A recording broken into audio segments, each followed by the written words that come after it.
Hey, hey, hey. So when my mustache kind of does that a little bit, it kind of makes me think of Mel Gibson the last few years. He's really been rocking that mustache with the beard. Mm.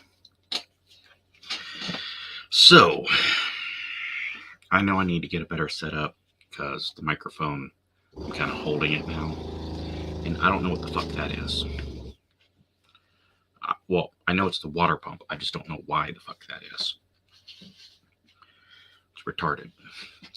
So broke a couple fingers.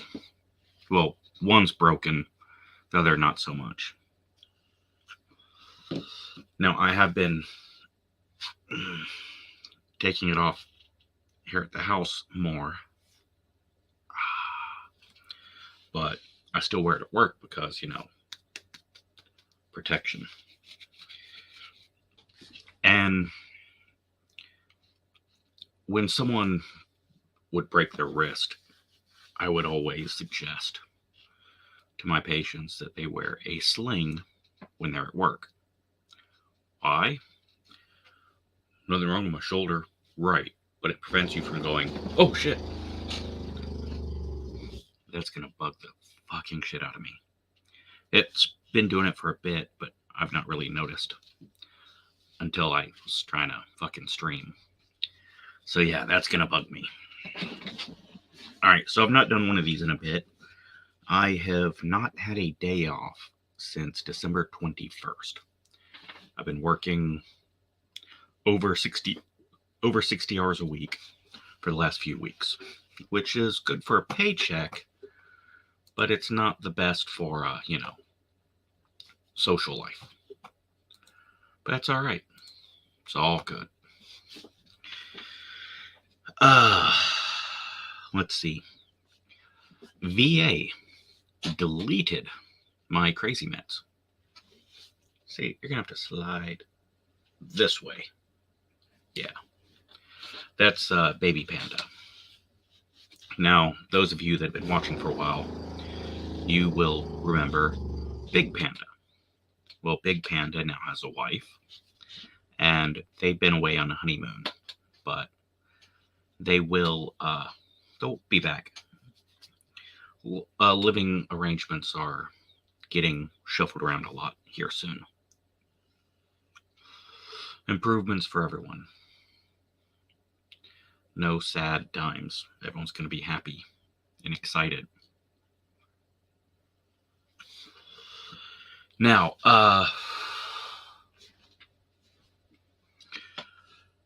for the rambling channel, I'm not doing much rambling. Okay. First thing I want to do is just bring up some awful, fucking, terrible news.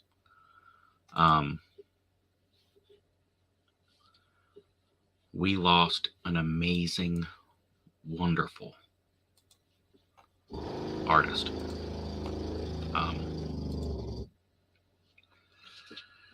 Jeff Beck. On behalf of his family, it is with deep and profound sadness that we share the news of Jeff Beck's passing. After suddenly contracting bacterial meningitis, he peacefully passed away yesterday. His family asks for privacy while they process this tremendous loss. And yeah, it is terrible. Love Jeff Beck. While he may not be as well known as a solo artist as, say, Eric Clapton, he's in the same league, many would say a little higher than Eric Clapton on the guitar. I would love to say I discovered him back when I was a kid listening to the Yardbirds, right? And that's a little true. I did discover him as a kid. Very first cassette tape I ever bought was John Bon Jovi solo album, the soundtrack to uh, Young Guns 2. And there is at least one, I believe a couple, songs where Jeff Beck came in just to do the solo. And just fantastic stuff. All right, that's going to bug the living shit out of me. I am going to see if I can turn that fucking thing off. So, give me a moment.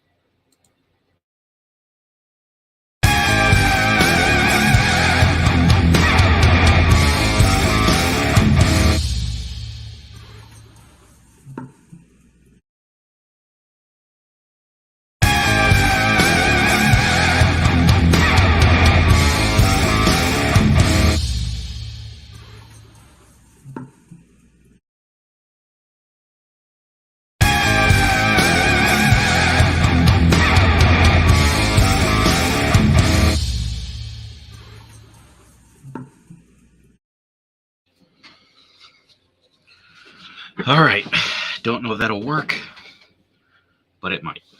If it works, yay me. If it doesn't work, then I'm sorry. Do I hear music?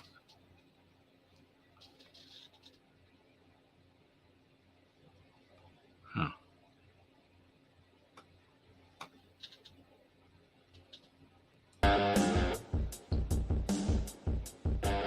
Maybe? I don't know. Anyways, sorry, StreamYard's changed a little bit. Seems to be improving though. Jeff Beck was also very close with Johnny Depp the last few years. They played many shows together. Now, it's very sad. 78 years old. He lived a long, illustrious life. Just because he lived a long life doesn't mean it's less sad. But we can try to take a little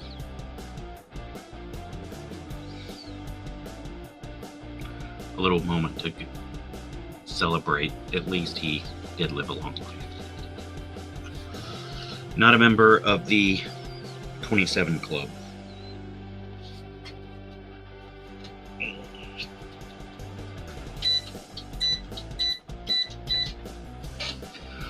But this will inevitably bring up the topic of, oh, he's the greatest guitar player of all time. And then there'll be the debates.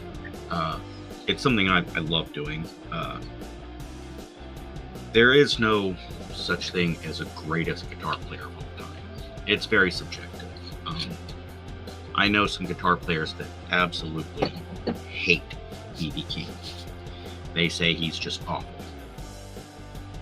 I know someone who is a very skilled guitar player, very talented kid. He hates Slash. Says Slash is the most overrated, shitty guitar player ever. So yeah, there's some hot takes, and people will not agree on some things. I have my hot take.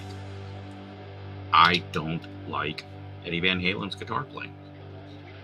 I think he's a solid guitar player who then starts doing and fucks up the song. Like, that's my take. I also think Neil Peart is a bad drummer.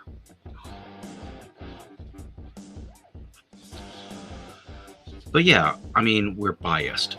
There's music we like. So we'll rate that higher than music we don't like.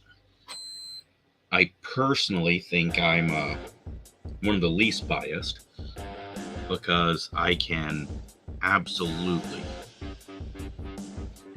look at something and go, I respect that as being among the best. I don't enjoy it. I don't particularly like it. And I can also look at something like Nirvana, which I very much enjoy. But I'm not an idiot. I'm not going to pretend that Kurt Cobain was a great guitar player. He wasn't even a good guitar player. He was subpar at best. Sorry.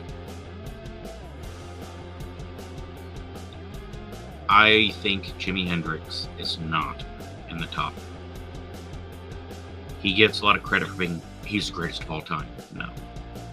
No, I don't think so.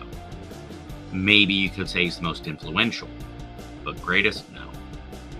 No. I think Joe Perry from Aerosmith is among the best. I do believe Slash is among the best. And you get people who have the talent, but for one reason or another, it doesn't quite click. Yngwie Malmsteen.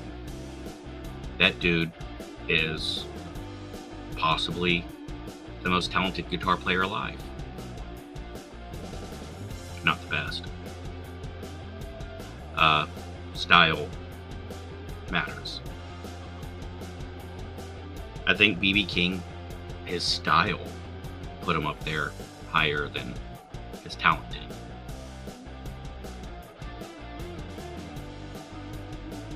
I think if you're being honest with yourself, you have to include Prince as one of the greatest guitar players alive, or that ever lived. I keep forgetting he's dead. Just don't seem right.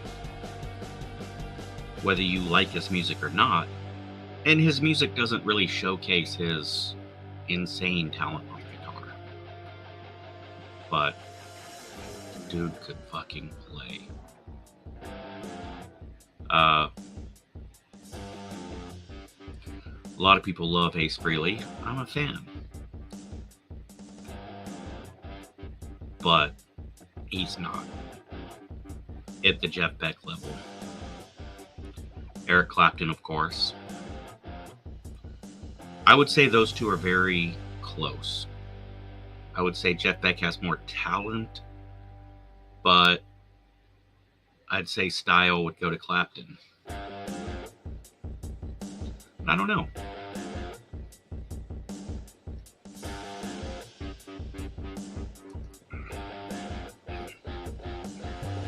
You should sit down sometime if you're a music buff and argue with your friends. Who's greatest guitar player? Who's greatest drummer? Right? And it doesn't matter so much as who's right and who's wrong. Because, I mean, obviously I'm right, you're wrong. But it's just nice to, you know, dig into the memory banks and pull out some shit. Like, I don't know why I just thought of Concrete Blondes. Like, when's the last time I thought about Concrete Blondes? Probably while I was having a conversation with David McLean about weird shit. Wendy O. Williams, you know.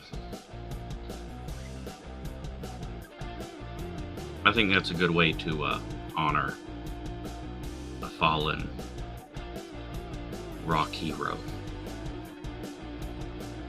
Start digging around in the past and discussing obscure shit or forgotten things. Because sadly, in a lot of ways, for a lot of people, Jeff Beck had been a little bit forgotten. I'm definitely going to listen to his solos on the Blaze of Glory album, or Young Guns 2 album. Good stuff. So Jeff Beck, thank you for the good music. great solos. And never really being an asshole or causing any, like, Eric Clapton gave some speech back in the 80s that was like super racist or something, and like people try to cancel him for it every now and then. Jeff Beck, to my knowledge, there's nothing, but you know, every time someone dies, give Twitter a minute, they'll start fucking attacking people. That's what they do. So the Golden Globes were last night. I know you don't know that because no one knows. No one fucking cared. Golden Globes winners. Fuck.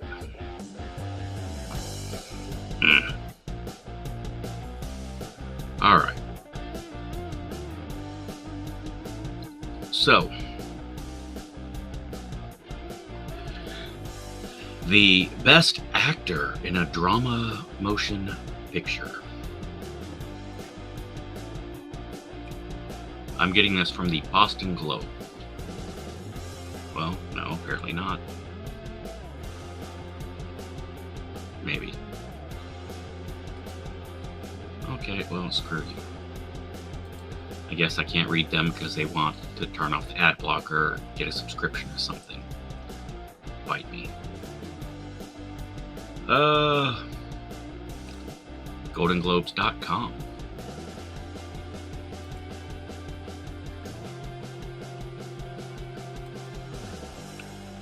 Alright. Best Picture. Tar was up for it. Avatar. Elvis. And Top Gun Maverick. Now, I can honestly say I've not watched all these movies. Avatar, The Way of the Water is enjoyable. It's got a good message. If you're emotionally invested, then from the first one, then it's going to be really fucking powerful. If you're not emotionally invested, it's okay. You don't even really need to watch the first one. It still hits.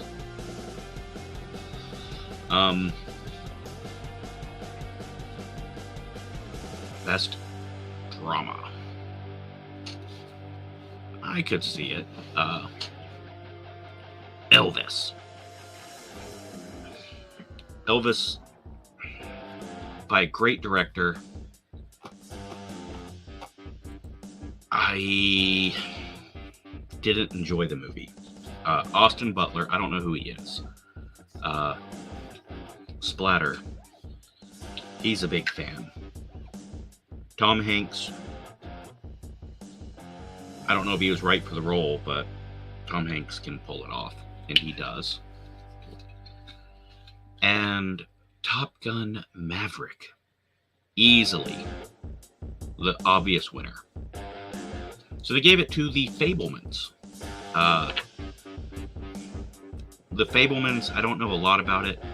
It feels like a semi-autobiographical story from Steven Spielberg. It's a nice movie, nothing special. The acting is good. Its strength is the writing, and Spielberg captures moods very well. But, Maverick. Maverick was a far better movie.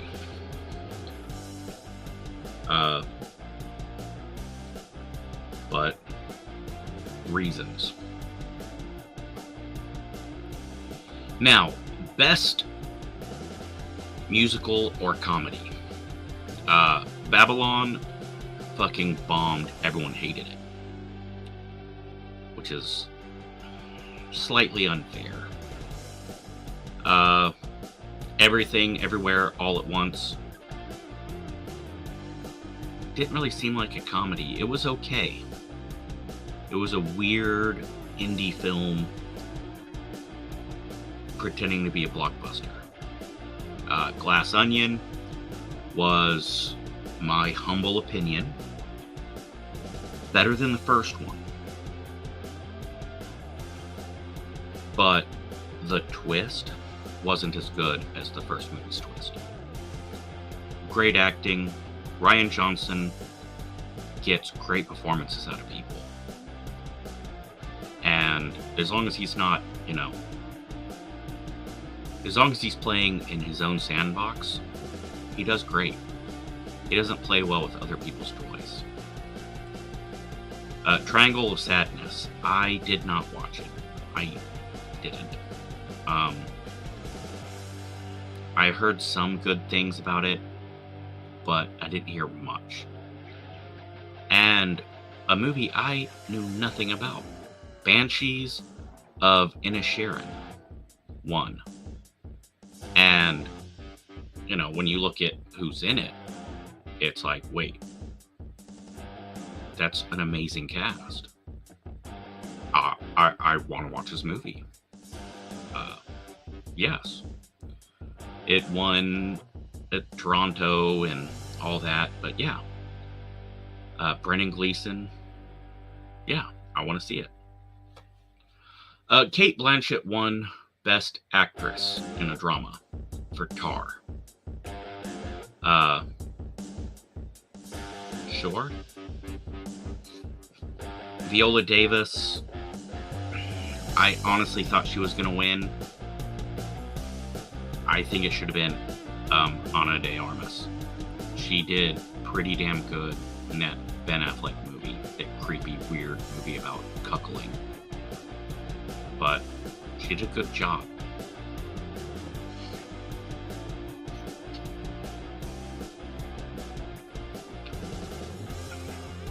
Austin Butler won Best Actor, which is a fucking shame. Brendan Fraser in The Whale, that's bullshit. Complete bullshit. Michelle Yeoh won Best Comedy. I guess, sure. I thought Margot Robbie did a great job. Colin Farrell won Best Comedy. Happy to see it. Daniel Craig, is who I thought would get it. He did fantastic. But, and again, I've not seen the movie, but I'm just happy to see Colin Farrell win. Big fan. Best Supporting Actress in a Movie was Angela Bassett from Wakanda Forever. I don't get it. I don't. Best Supporting Actor, K.Q. Kwan stole it from Brendan Gleeson. Just stole it from Brendan Gleeson. Best Director. They gave it to Steven Spielberg.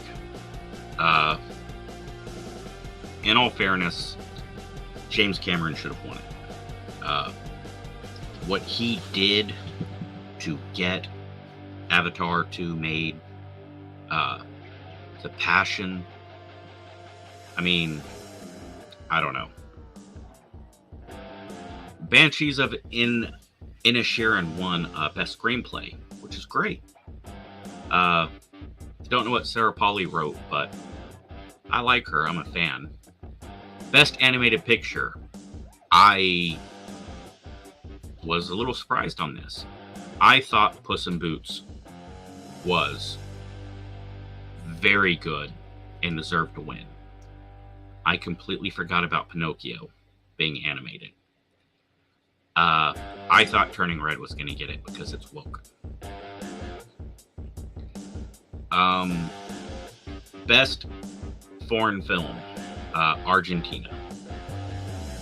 I don't know much about this other than All Quiet on the Western Front is it's a German film. It is haunting. It's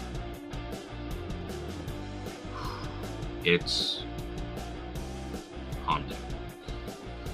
Best score, John Williams did not win it. I don't know what other scores were out there, but John Williams is better, hands down. Best drama series, House of the Dragon. I think it should have been Ozark. Best comedy series, they gave it to Abbott Elementary, which I don't know anything bad about it. I've only watched trailers and part of one episode, and it was pretty damn funny. Wednesday, fuck that, not watching it. The Bear, I'm really excited about The Bear. I want to watch it. Big fan of the lead actor, and I don't know how comedic it's going to be or musical, but Only Murders in the Building. With that cast, how can it not? I mean, I just shocked. White Lotus won over Pam and Tommy, The Dropout, Dahmer, and Blackbird. Blackbird, I was surprised got nominated. It's great, but I didn't expect it to get nominated. I thought Dahmer was going to win it. I did. Pam and Tommy is really good, but no one cares. Amanda Seyfried is amazing in The Dropout, but that's the only positive thing I can say about it. That's it. White Lotus, I watched the first season, and the first season's pretty damn good.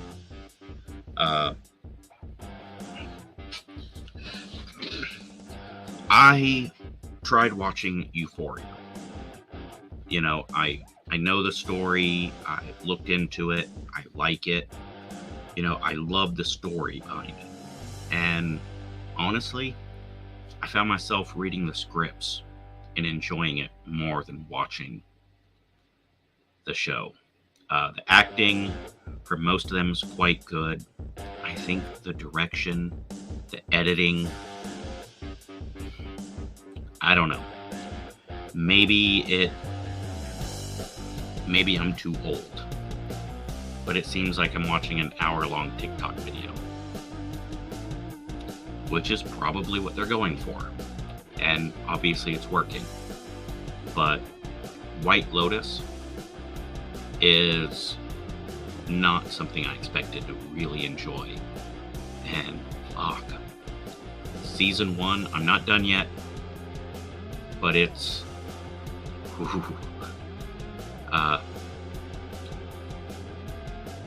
everyone says season 2 is better.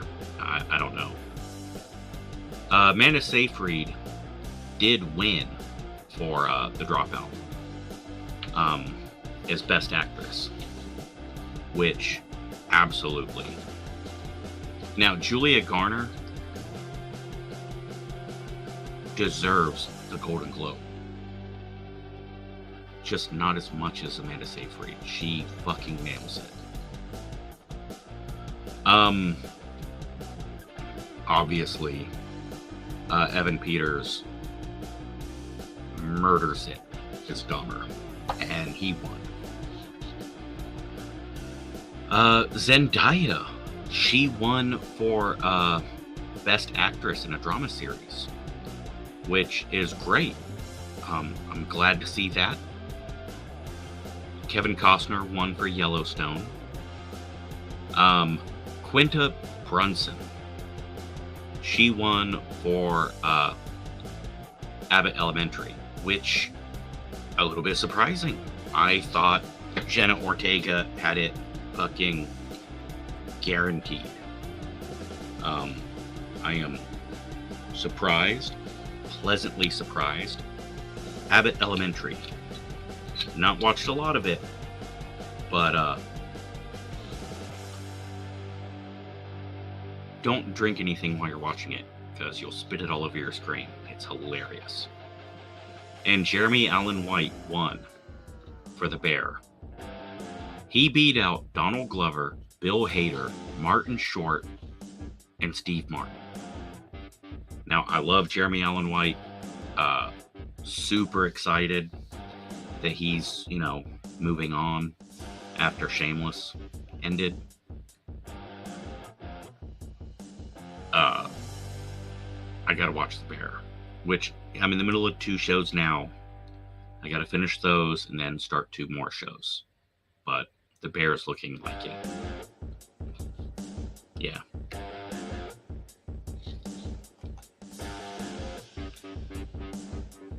Jennifer Coolidge won for White Lotus. He beat out Claire Danes.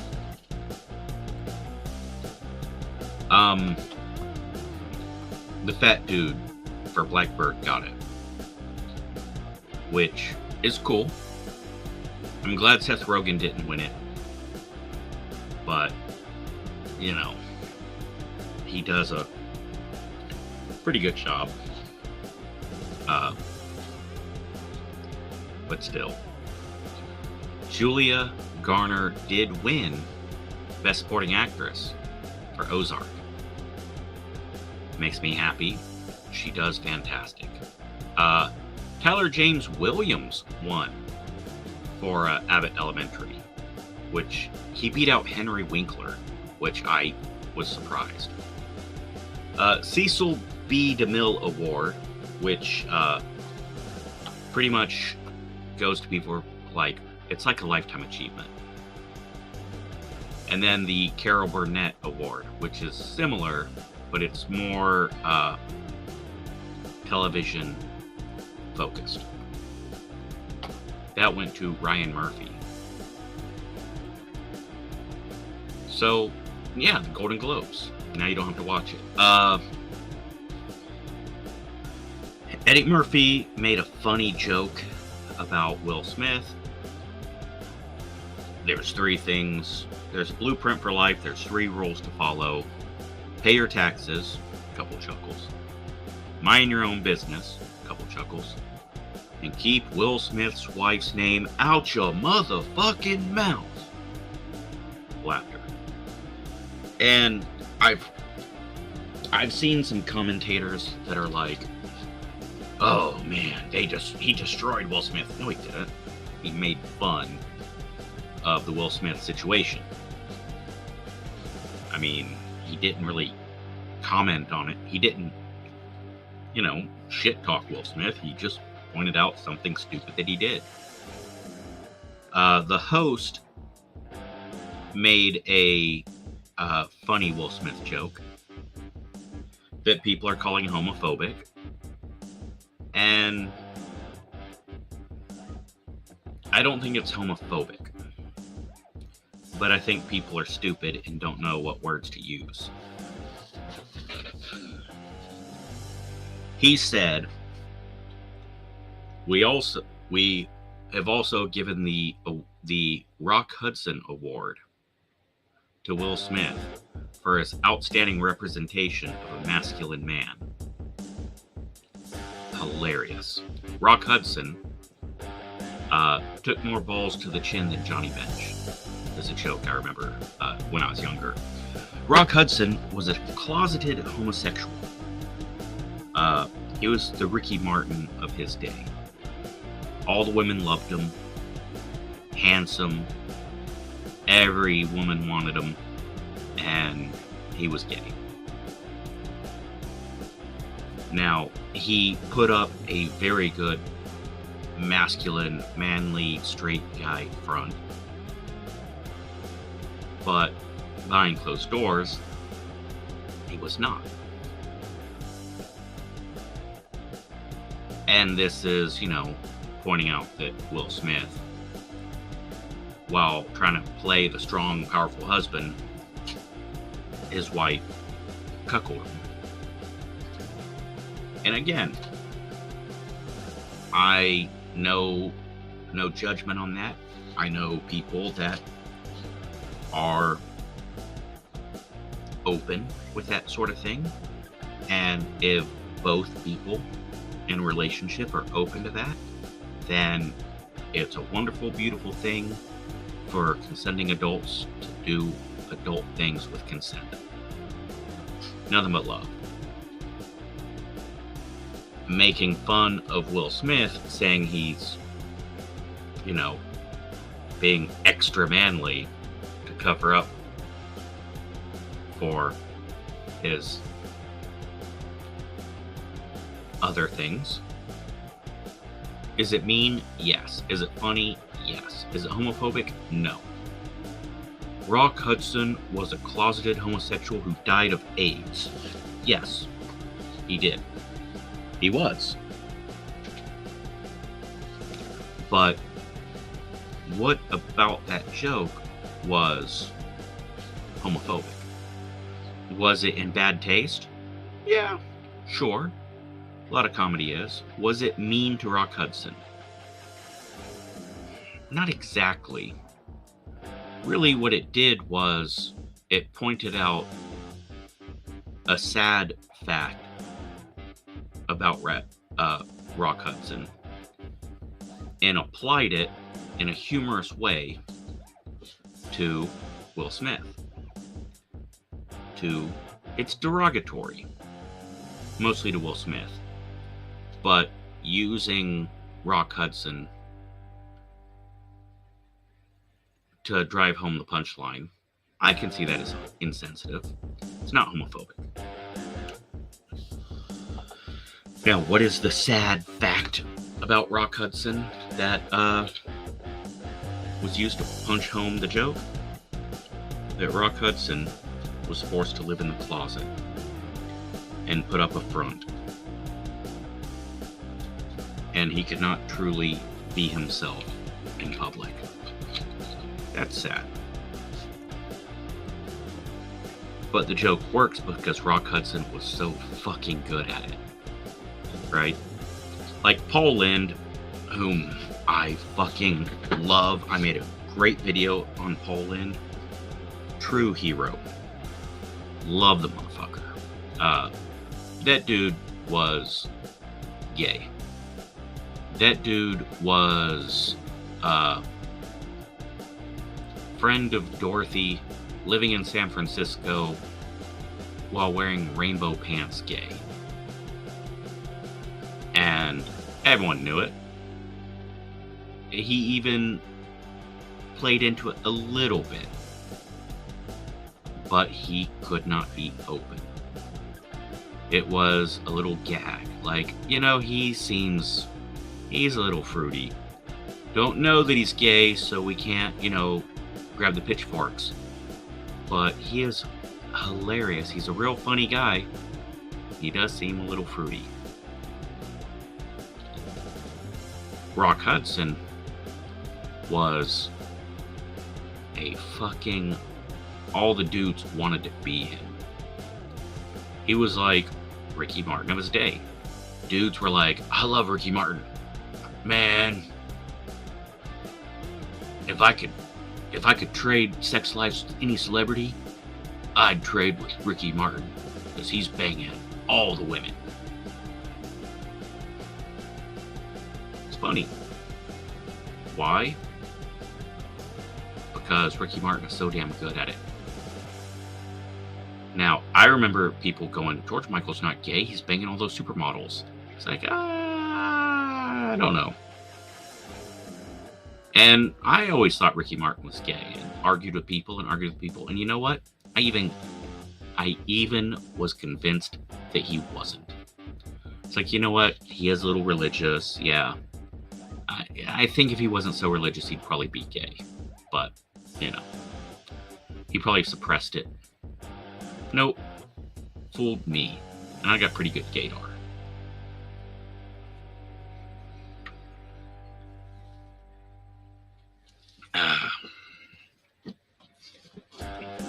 So, I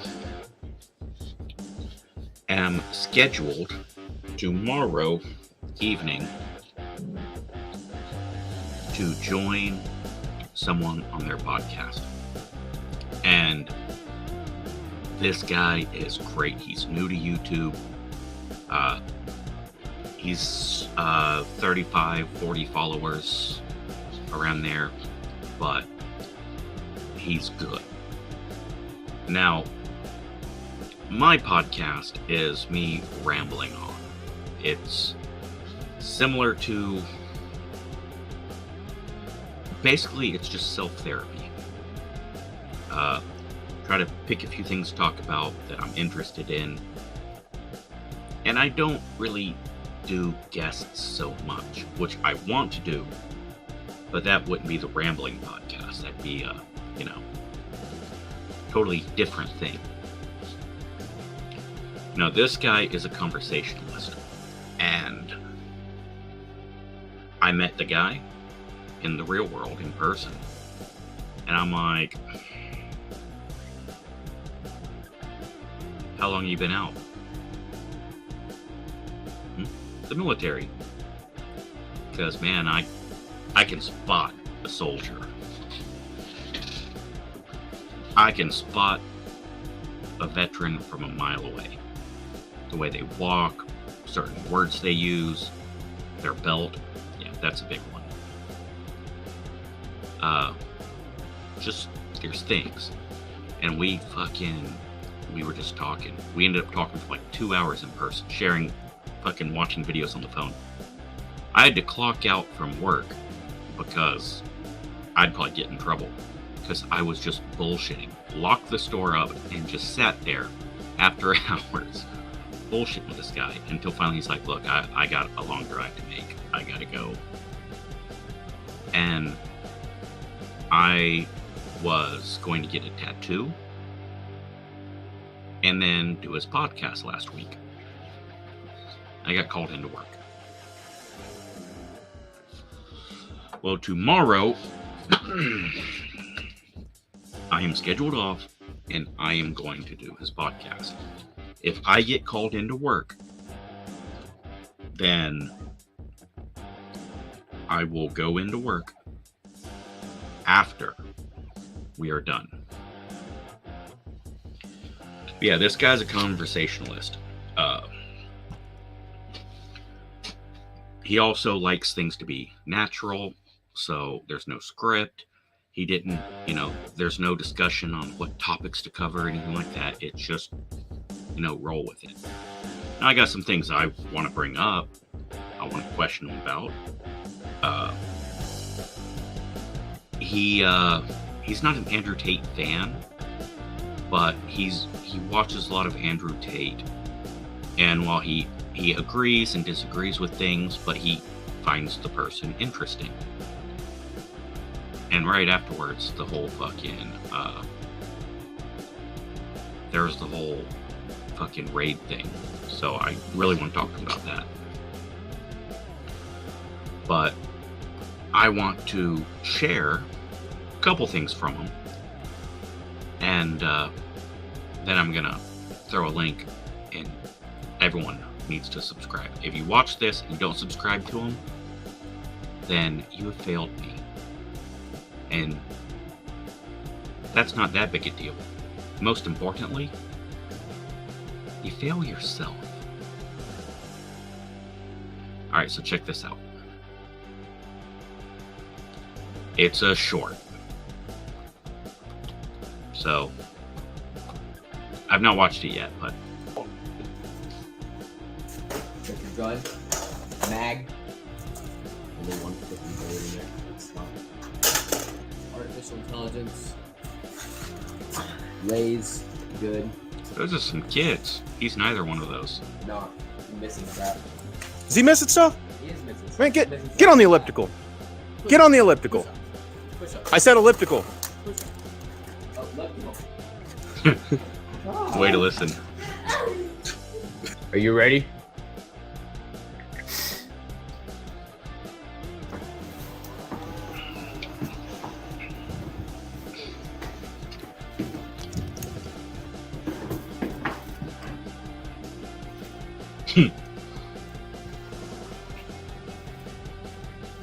Preach, preach!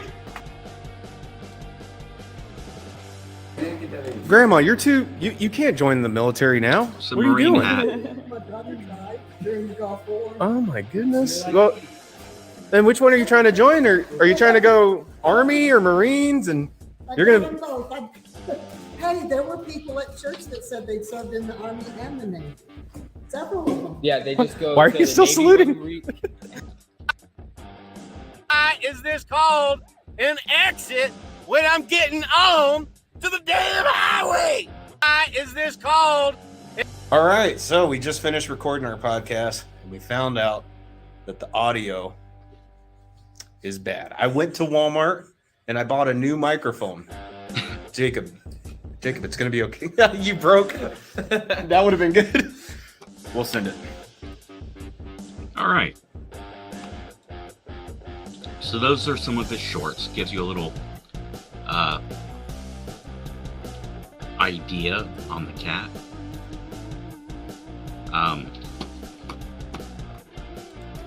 Here is his channel. Okay, that went out to YouTube. Is it going to go to everywhere else? Anyways, Jeremiah Kidwell. Check the motherfucker out. Gonna do a quick little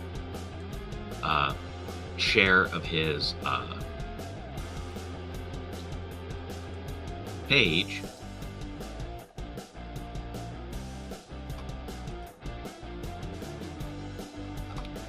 And let me do the right thing here, and boom. There we go.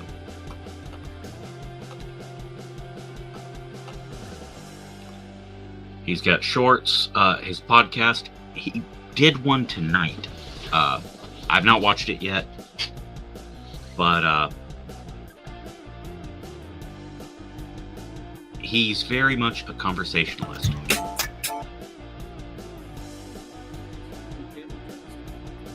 Got a good point. What do you mean, You can't trust your own Saying mind. that, yeah, what you're saying is true, but it's also what you should be thinking. So there we go. That's the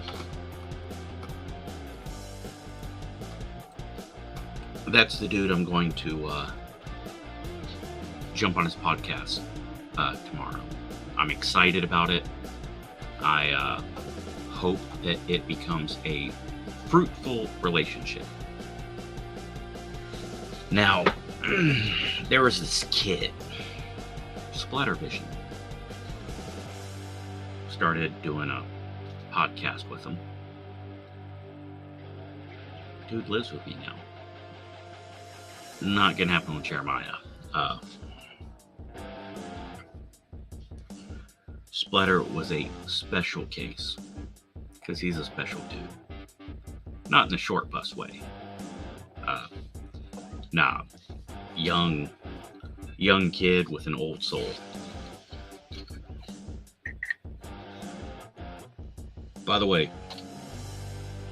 he just did some end of the year reviews and stuff.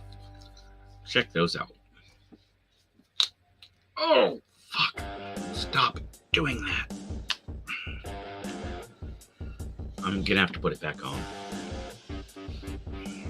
See, when I'm at work, that keeps me, but yeah, it feels funny, so I want to pop my knuckles, and I keep, yeah.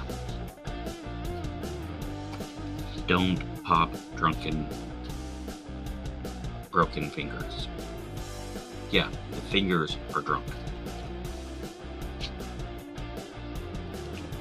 Because they're crooked. They can't go a straight line. Hopefully they'll sober up when they heal up. Oh.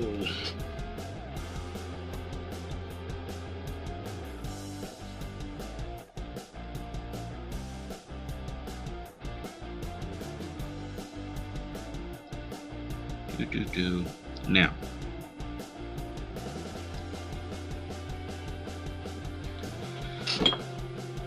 I went through the Golden Globes winners. Not most exciting content. I know. So,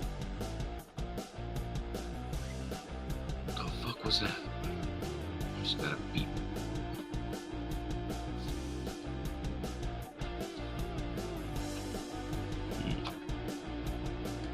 I don't know. Some kind of update, I guess. Anyways, I'm not going to go through the NFL fucking playoff list yet. Gonna spice it up a little bit beforehand. Jordan Peterson. Now, I am a supporter of Dr. Peterson.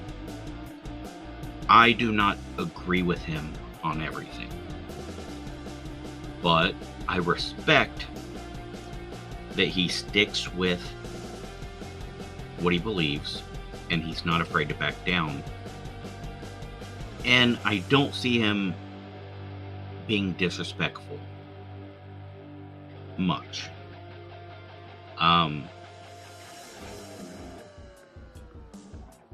I've had one major disagreement with him, and a lot of, I guess I won't fault you for that.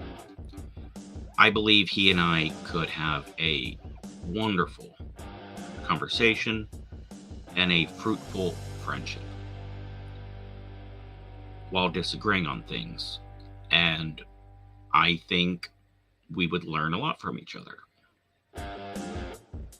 That being said, he's super famous and has a lot of people in his life, and I'm a little bit of a hermit.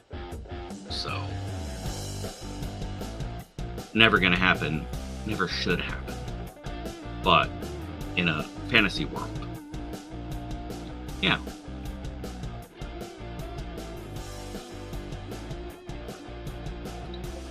So you're gonna ask,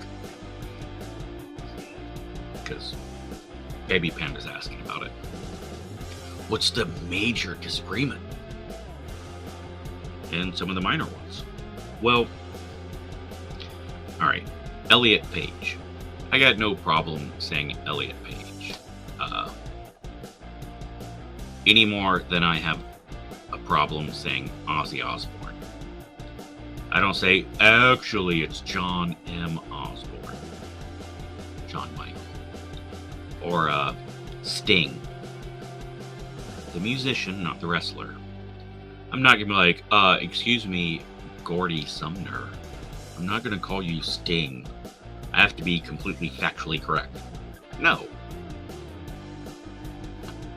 I'm not. My birth certificate does not say Doc J. I know. I just broke the internet there. My name is Jay.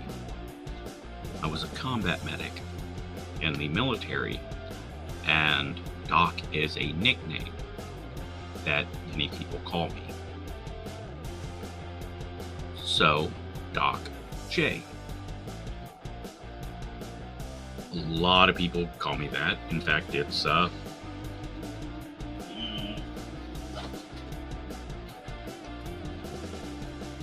name on my vest. Actually, I'm gonna put the vest on. I grabbed it. And I really like this vest. I'm really proud of it. Howard, why are you proud of a vest? Well, because one, it looks good. And two, it's got my patches on the back. And I don't carry a purse, but my vest has pockets. So it's like a purse. And I do have my combat cavalry badge. Now, you want to say Ellen Page, Elliot Page, whatever. Not that big a deal to me. Now, I will never say Caitlyn Jenner won a gold medal, because when I'm thinking of that, I think of Bruce Jenner. Caitlyn Jenner did not star in the Village People movie. That was Bruce Jenner. Now, I will gladly reference Caitlyn Jenner. It is Caitlyn. That's what she wants to be called. Whatever. No problem with that. Now, pronouns, I got issues with. People don't understand how pronouns work.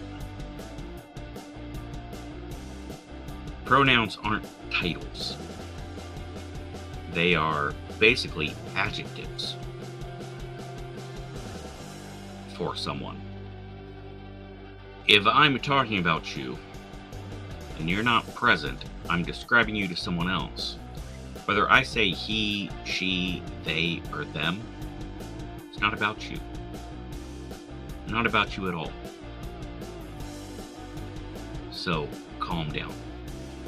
You will use my pronouns. Motherfucker, I'm not gonna use pronouns to you, so not your fucking issue.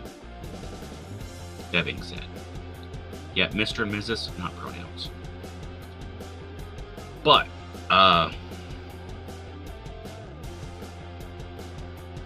Jordan Peterson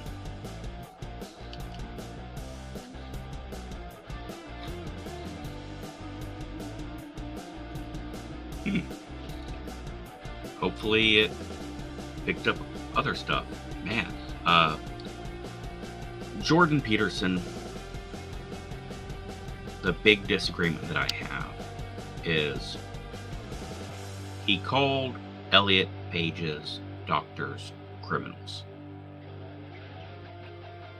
Now, were they Ellen Page's doctors or Elliot Page's doctors? She had decided to live her life as a dude at that point. Therefore, I'm going with Elliot Page. Now, when I'm talking about Juno, it's Ellen Page. When I'm talking about Into the Woods, great fucking movie. Horrible movie. Like, it's a great movie, but it's awful feelings. Like, it's not pleasant. Ellen Page suffers a horrible struggle cuddle. And it's visceral and emotional, and that was not Elliot Page, that was Ellen Page. Ellen Page shows nudity, and it's awful. Fantastic job, impressive, great film. Don't watch it if you're sensitive to that type of thing. But if you want to see Ellen Page naked doing some good lesbo stuff with Kate Mara, who finally, yeah, then check that movie out. Not backwards. But Elliot Page and Ellen Page, I understand they're the same person, but there are different stages, like Cassius Clay and Muhammad Ali. Just saying. But to call Elliot Page's doctors criminals. Doctors take a vow not to do any harm. Okay? Now, I will defend his right to say that. And I strongly, passionately disagree with his statement. Not for the same reasons that got him banned and in trouble. No.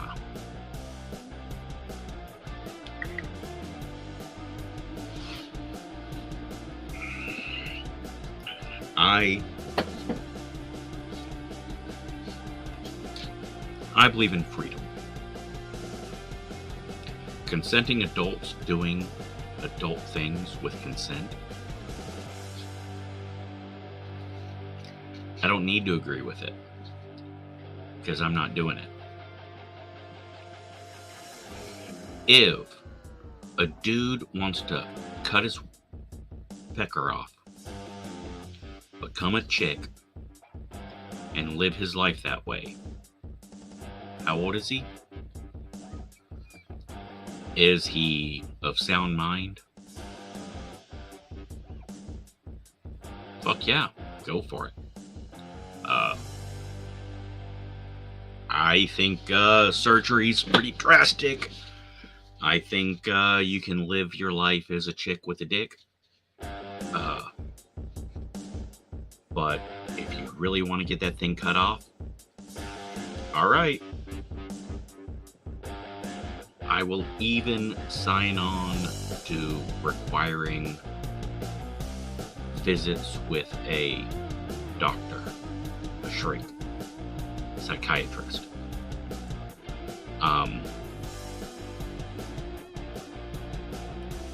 But to say a doctor who is performing an operation at the request of a patient is violating their sacred duty as a doctor, fuck that. No. Jordan Peterson, you are not a you're not a surgeon. You are not a battlefield medic. You are a very good shrink.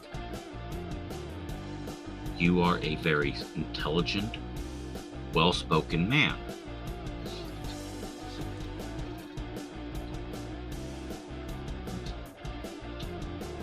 And this is not the same as the abortion topic. If I want a tattoo, I should be able to get a tattoo. If I want a doctor to remove my tattoo with a laser, I should be able to do that. If I want a boob job, penis reduction, penis enlargement, I should be able to do that. And I should be able to do that by going to a licensed professional, someone who I can trust has been licensed to be able to do that job, to fulfill my request in a safe, professional, clinical setting. So, no, Jordan Peterson. The doctor doing the surgery, if they are doing it unsafe, then I want them punished.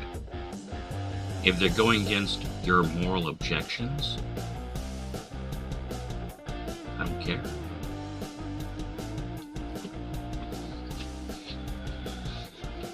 Now, he has also challenged me on some of my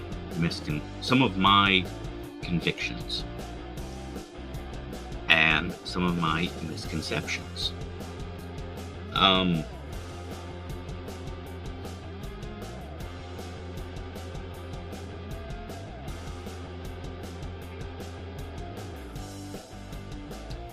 Sorry, there's a fucking spot that's raised up under the tattoo, and you gotta lancet to drain it. Because scar tissue won't allow you to just squeeze it. Similar to a pimple, not exactly the same, but I wish it was.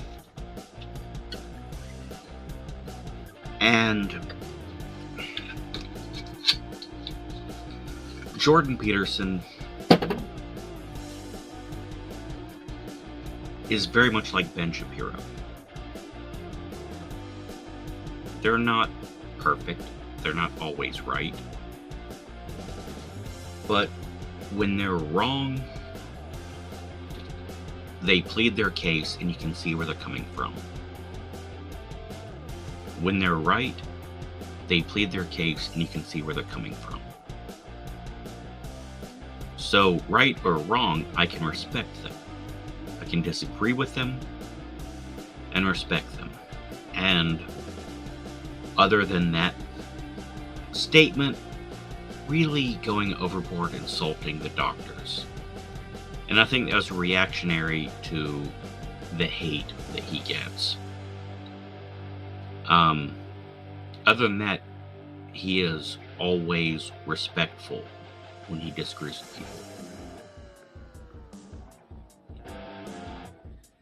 So, I believe you, regardless of gender, age, race, religion, or preconceptions, I believe you should check out Jordan Peterson.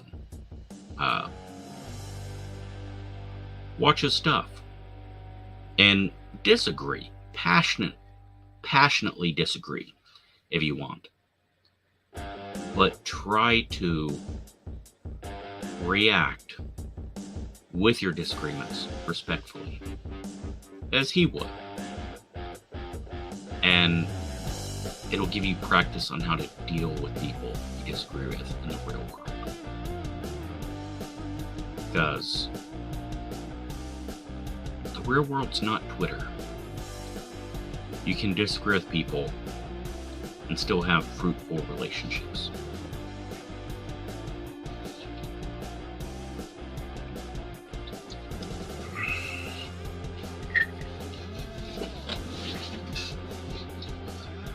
Now, Jordan Peterson was sentenced to show up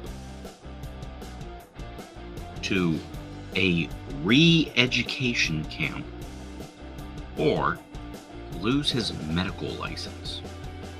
Now, this is Ontario, Canada. By the way, love Ontario, Toronto.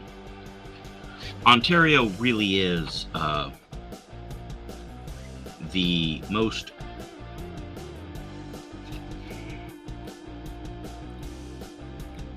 prestigious part of Canada. Vancouver sucks. I hate Vancouver. Vancouver is like a dirty, junky version of Seattle, which is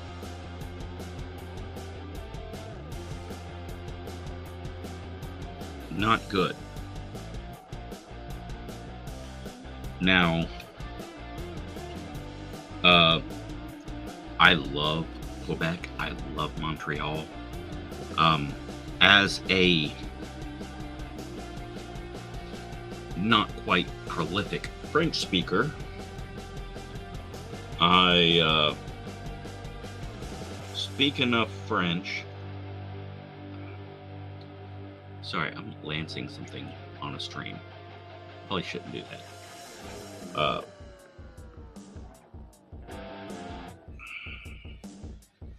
There will be blood. Quebecois is not French.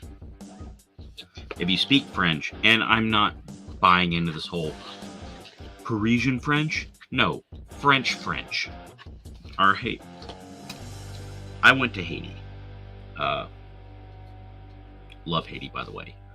The people in Haiti are amazing. A lot of trouble, a lot of problems in Haiti. But those motherfuckers are tough and fantastic. But Haitian is not French. Oh no, it's basically... No, it's not. Just like Canadian is not French. It's Quebecois. The numbers are different. The pronunciations are different. All right, French is not French. English is not English. American people do not speak English. They speak American. Mexicans don't speak Spanish. They speak Mexican. Spanish speakers in Texas don't speak Spanish or Mexican. They speak Texican. And while living in New Mexico, I learned New Mexico has its own language. Boricua, I forget what it's called, but all beautiful, fantastic. They're dialects. Yeah, every language is just a dialect of the first language, so calm down. So Jordan B. Peterson has to show up to re-education camp or he will be stripped of his license. Bullshit.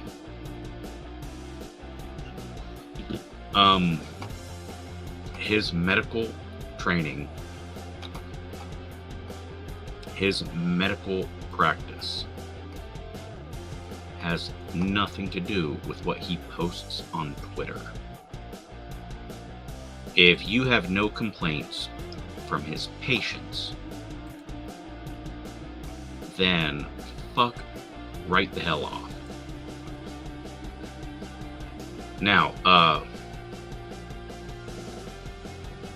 he's posting documents, right? And he's also sharing that Annie Ham, a nurse, is gonna lose her license, or might lose her license. By the way, she's a very attractive nurse. Not that it matters. She stood in solidarity with J.K. Rowling on women's rights. Canada's Bill 36 will allow property seizure and jail time for physicians who don't speak the prescribed. So yeah,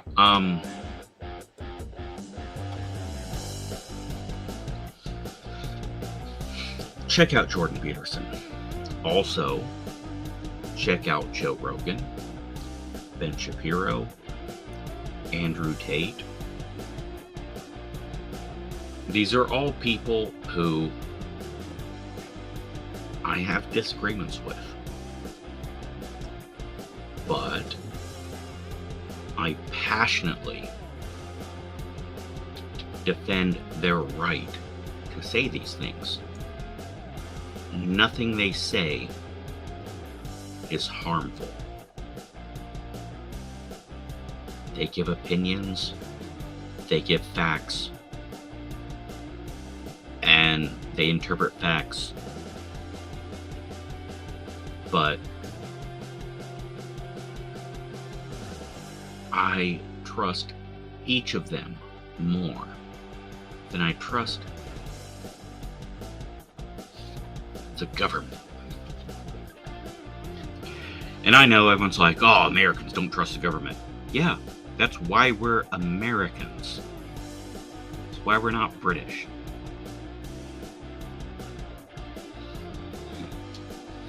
I'm not saying being British is bad.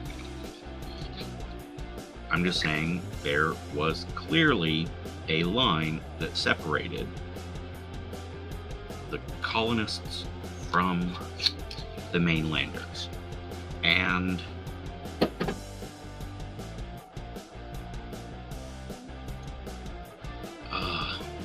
think for yourselves. That doesn't mean block out other people's ideas. If you are able to talk to people you disagree with and end up, oh shit, I respect you. I think you're full of shit, but I respect you. And they're like, you know what? I respect you too. Think you're kind of full of shit, but I respect you. Let's be friends.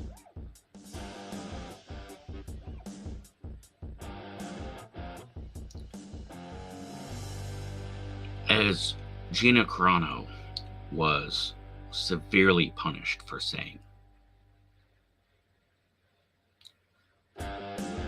the only reason why the German government was able to rally its people against another group was because they were vilified and alienated from everyone. Many polls showed that more than half of the American public thought the Nazis did nothing wrong by shipping the Jews off, by banning them from this and that. And again, this is around the same time that Americans were doing that to colored people. They just saw the connection and went like, yeah, all good. It was after we discovered the camps, when we were devastated and heartbroken. And how could humans do that to strangers? And this is just a big swing at the fences, but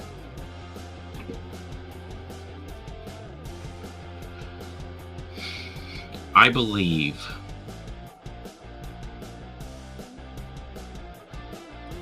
Sammy Davis Jr., Paul Lynde,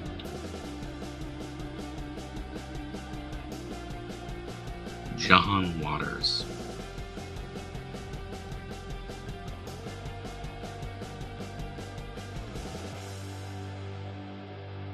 I believe that we are introduced to things, and while we don't, and again, everyone knew Paul Lynde was a homosexual, but he was so funny and he wasn't pushing the wrong buttons. He wasn't out and loud. So it's like, we'll let him slide.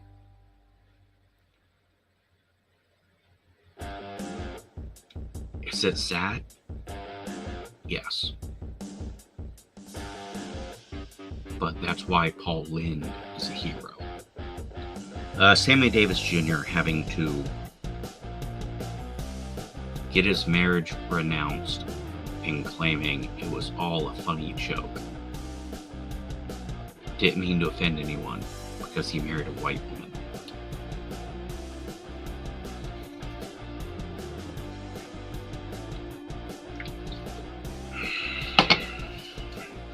Breaks my heart. But the fact that Sammy Davis tightened his belt, put on a fucking fake ass smile, and pushed on.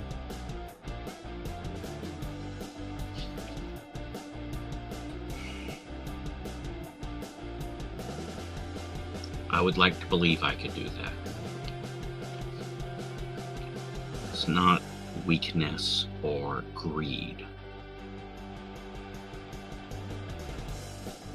It's confidence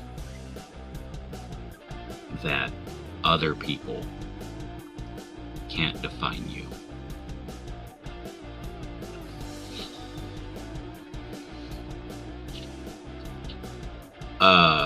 110 years ago, back in,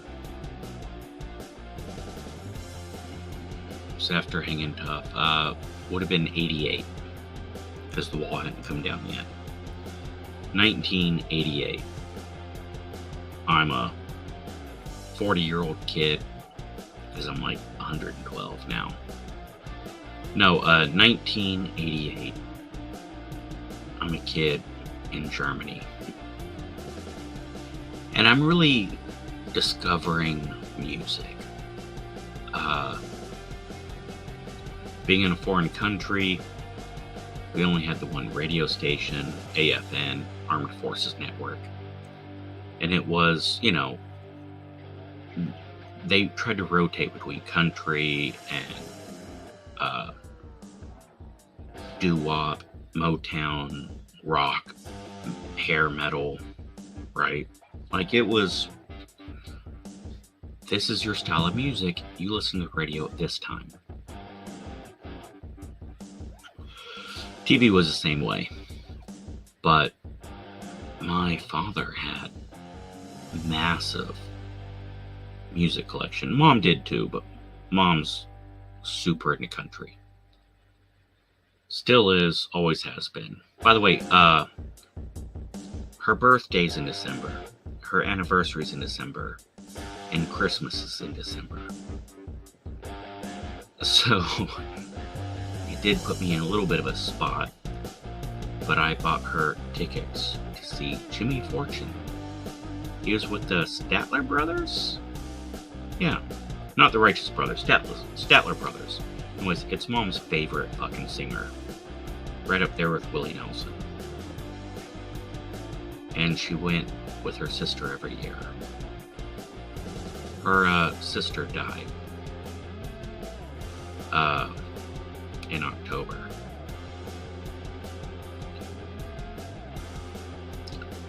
So I bought her 2 tickets. And it was like, fuck. I will go with her to the show if she wants. She actually found a friend who wanted to go. And was like, I mean, I can take her. I was like, that'd be better. You know, she doesn't get out that much. She would really, really enjoy it. You need to spend more time with your friend. Yeah. That's best.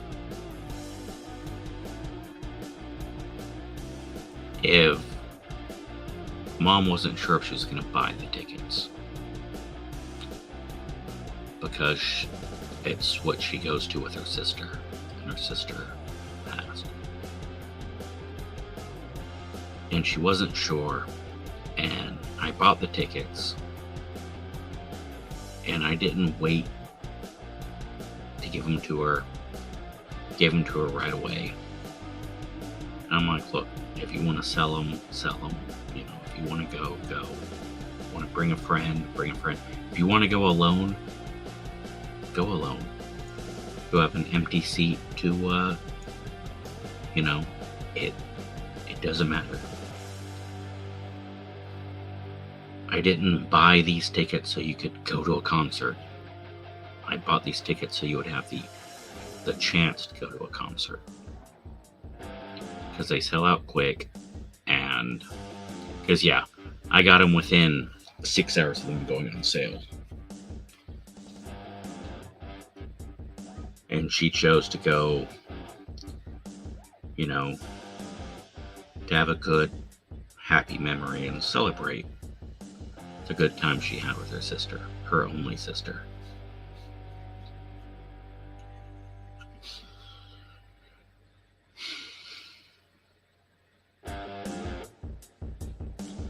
Music is very important to my family. And we all don't have the same taste in music. But I dug into my dad's record collection. Shit, I forgot where this ramble started, but I'm just gonna flow with it. got into Dad's music, and it really opened me up to a lot.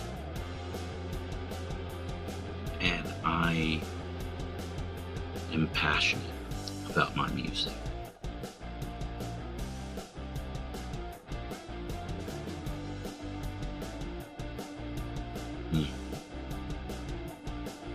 I know this was a Jordan B. Peterson thing, but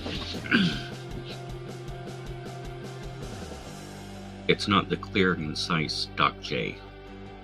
It's the rambling Doc J. And this is my therapy podcast.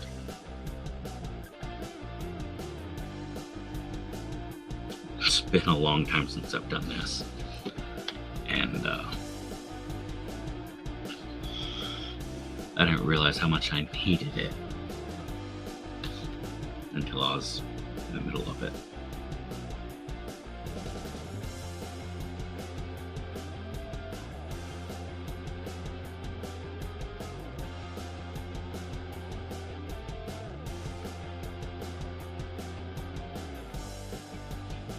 I hope you enjoy the podcast. It's not going to be 3 hours long this time, but I think it's kind of sweet. I'm glad you had a good day. I'm glad you guys had a lot of fun.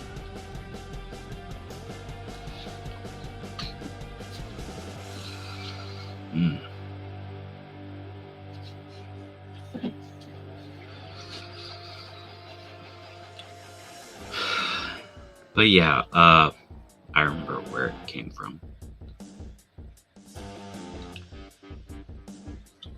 I fell in love with Queen. It was like, I thought I got a mixtape, right? I'm listening to this song and it's so good, right? Bicycle. Granted, I didn't get it at the time. I didn't get all the references. But yeah, it's like, bicycle, bicycle. It's like, it goes from, like, operatic to a kid's song. Fucking great. And,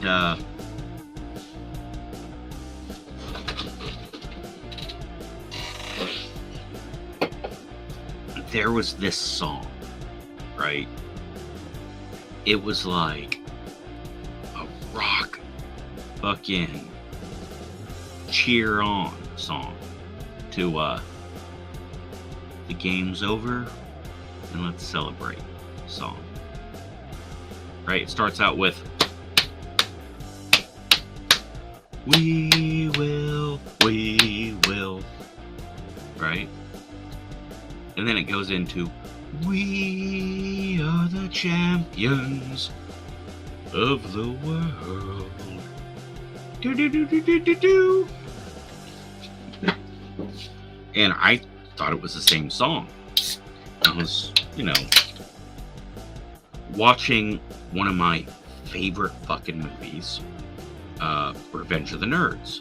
It was a new movie then. And I'm telling my brother, I'm like, it's cool that they used We Are the Champions. Why'd they cut out the first half of the song? What the fuck are you talking about, idiot? So we will, da-da-da. We're gonna rock you, da-da-da. Yeah, those are different songs. No, it goes one to the... they go right together. Well, yeah, it's the same band, but they're two different songs. But they play them together a lot because they fit. Yeah, they're the same. It's the perfect fit. Same song, same band. Yeah, you should play both. Well, they usually do, but only the last part fit that one.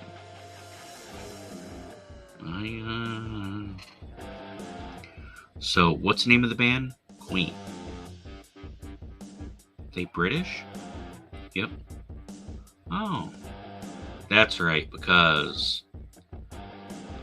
they passed the crown down to the daughter. And Elizabeth is the queen, and her husband isn't the king because he doesn't have the crown. That's why her husband's the prince. That's why the band's named Queen. And I fucking listened to every Queen song there was. Like, I got obsessed. And then Highlander comes around, and It's a Kind of Magic. That album, first album they ever put out that did not have the label, no keyboards, no synthesizer.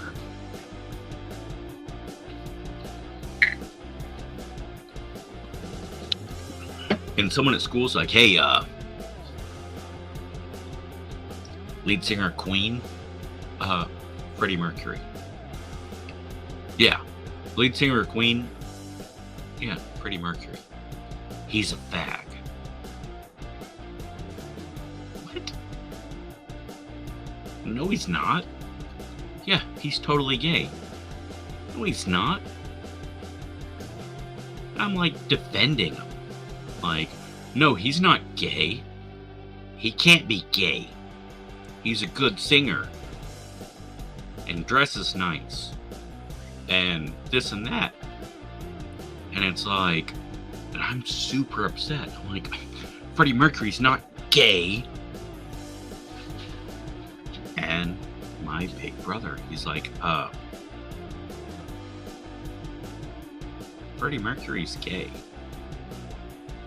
And again, I'm a kid. It's like, I love Queen. I love Freddie Mercury. Yeah, I do too. He's gay? Maybe. Probably. I don't know. Everyone says he's gay. He seems a little gay. Why do you care? Because I like Queen. Yeah, why do you care if he's gay?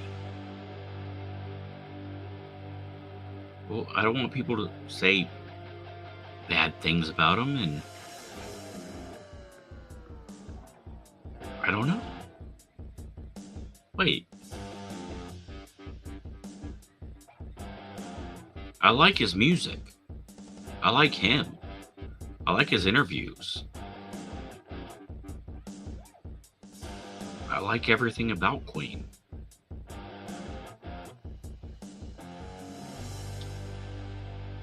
I don't care if he's gay. Oh. I mean, I don't care if he's gay. I'm not gay. Yeah, you like Kool in the Gang? Yeah. You're not black. Right? Oh. Oh. Oh. What the hell?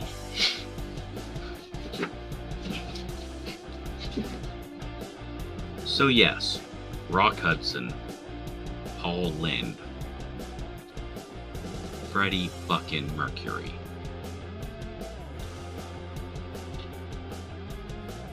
Yes, Freddie had to downplay and play up straight. Rock Hudson did too. Sammy Davis Jr. had to. I was just joking when I married a white woman, y'all. It's sad. It's pathetic. Not on them. It's pathetic on us that needed that. It's pathetic that 85 to 87, somewhere in that range,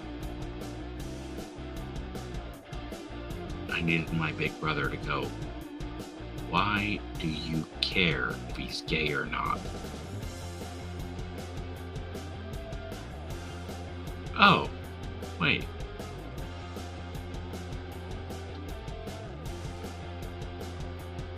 If these people of various outcast cultures walked away,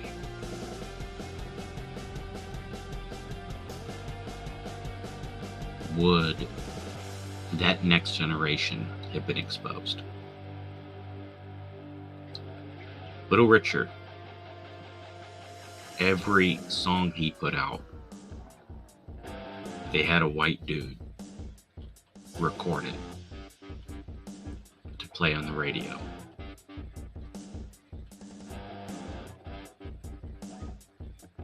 And the songs were great, the songs were awesome.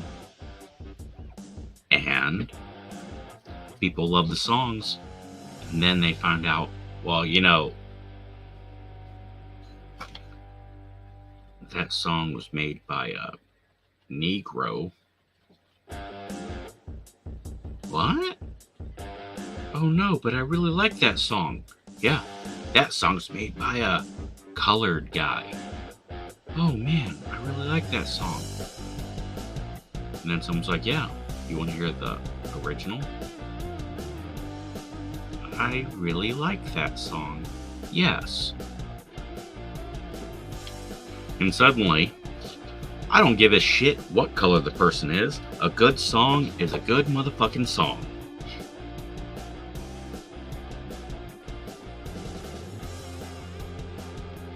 And that is why Paul Lynde, Sammy Davis Jr., Betty White are heroes. Life with Elizabeth. Betty White, first ever vagina host.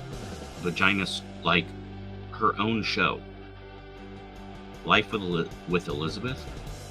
Oh, it was brilliant. It was hilarious. I mean, great stuff. Pull it up, check it out. And they had to make a lot of concessions, like, well, we can only put this on if you da da da da da da da da da da. It was bullshit. It was wrong. But the fact that little girls in the 1950s were able to watch Life with Elizabeth and aspire because Betty White bent the knee. The Mary Tyler Moore Show, she was divorced. And they said, nope, we will not put that motherfucker on the air. Your fiance left you. Now, it was a really big deal to give representation to divorced women. They were seen as dirty, broken, unwanted, and useless. To give that up,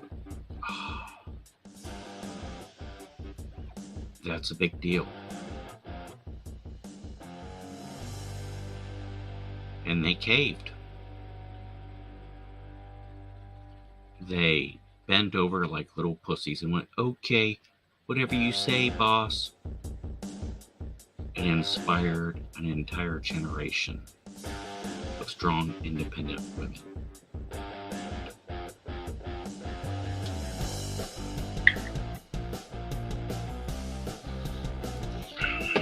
Is it right? No. Is it wrong?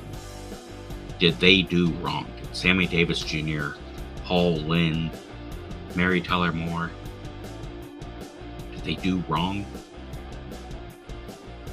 No. They did the best they could without walking away.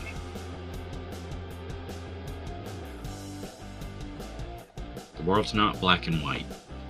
It's not yes or no. It's how much can you get away with.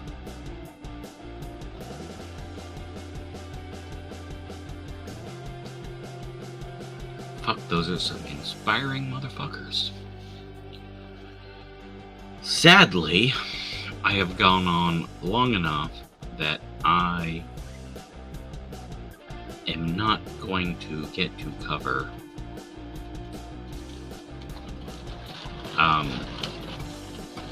Lyndon LaRouche.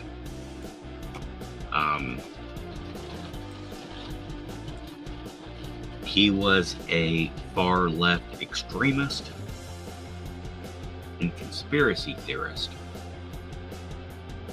and became a far right extremist and conspiracy theorist. But he never once changed anything he did or said. It was just a big flip. So, a lot of people will say, oh, Donnie Trump number 45, dishonest because he was a Democrat and now he's a far-right Republican. His shit never really changed that much. He isn't extreme in any direction, more so. He's a far left at the time when I was growing up. He was a far left on social issues and a far right on economic issues. But the left moved so far. Well, I mean, this asshole, big fucking problem for him was he was giving insurance benefits to gay employees' partners. And everyone's like, oh, it's like, look, I don't care. Happy employees are good employees. I don't care what they are. I don't care who they are. It's good business. Everyone's like, When he was back in the late 70s,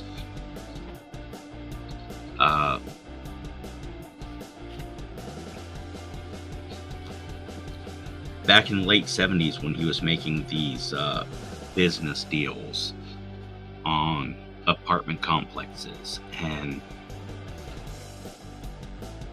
this idea of buying big areas that are rent controlled so you can buy them cheap, and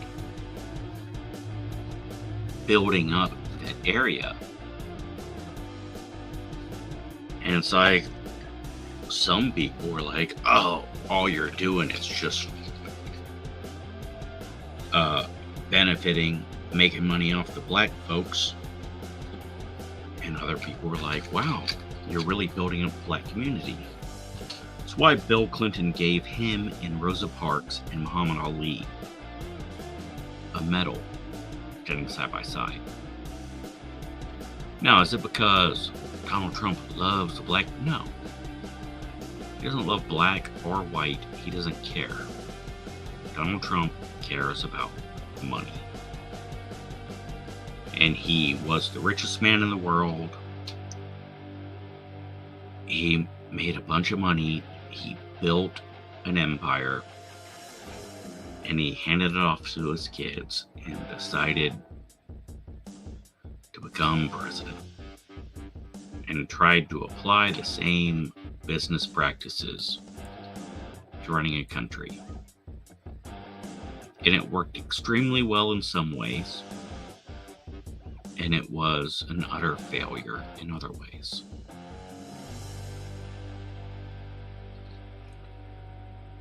But all the personal feelings and twisted opinions make him either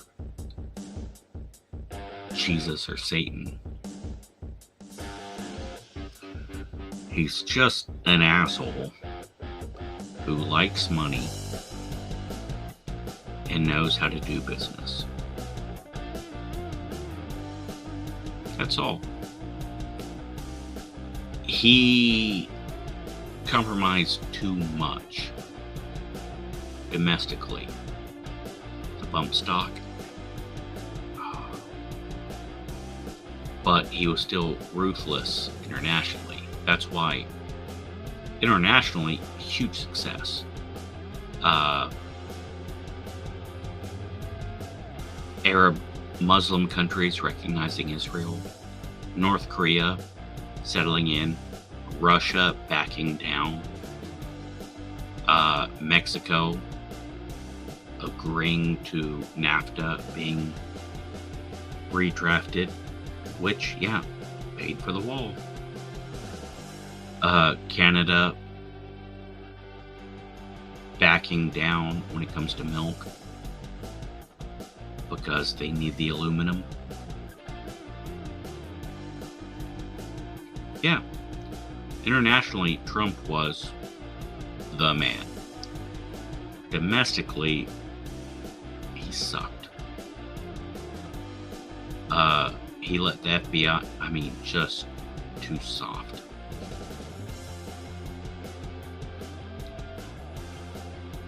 Domestically, he was Clinton. Internationally, he was Reagan. Funnily enough, internationally, Clinton was Kennedy. Domestically, Clinton was Reagan.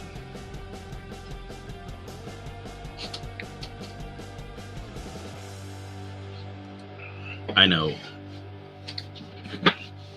there's a small number of history majors who are like,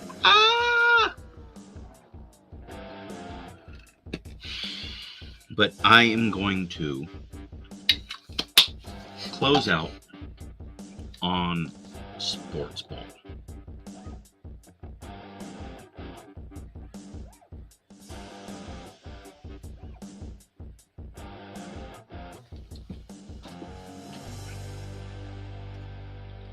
So,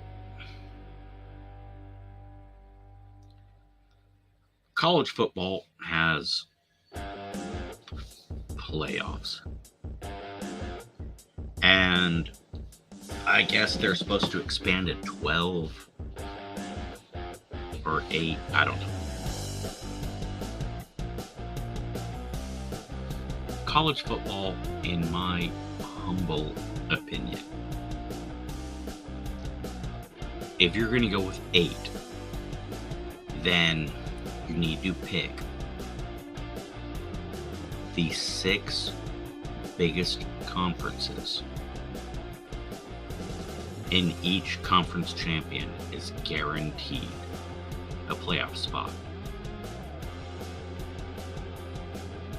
And the other 2 spots go to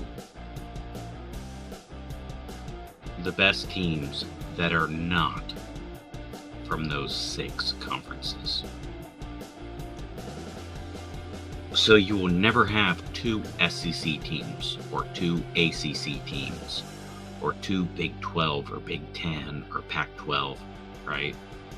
You'll never have 2 in the playoffs. And if that conference is like, oh, it's bullshit. Well, if you don't think your champion is the best representation, then you need to reevaluate your championship.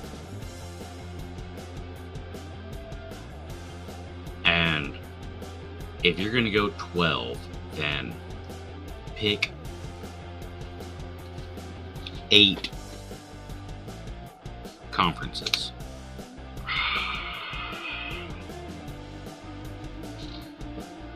It's back on. No, let's go with 6, right? Fine. We're going to go with 12 teams. 6 fucking conferences. Have to have a championship game and post a fucking champion. No way around it. 6 fucking conferences have champions. And that is 6 of the 12 playoff teams.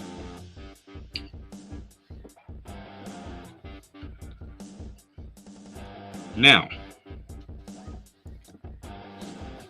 4 teams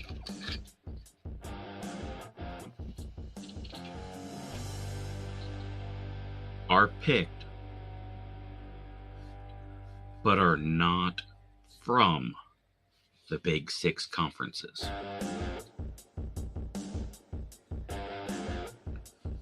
And 2 teams are picked regardless.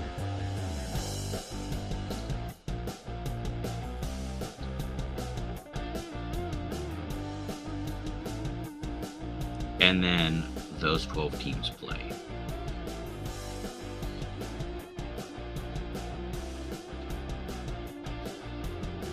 I prefer the big conferences. I prefer only 1 team per conference. But when you do 12 conferences, that just gives this and that a freebie. Now, that means the independent schools that aren't part of a conference, they have to hope that they earn a wild card spot. It will encourage teams to go to conferences. Now, there are some schools that I don't think should be allowed in a conference.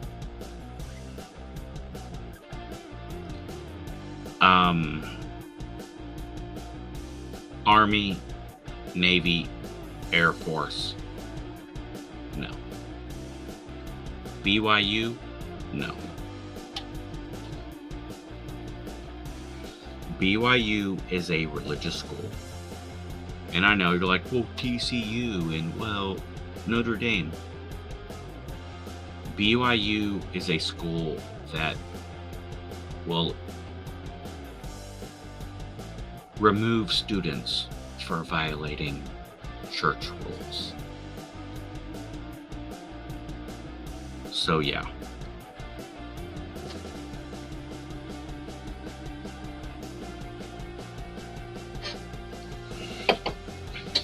Now, if you can show me a school that will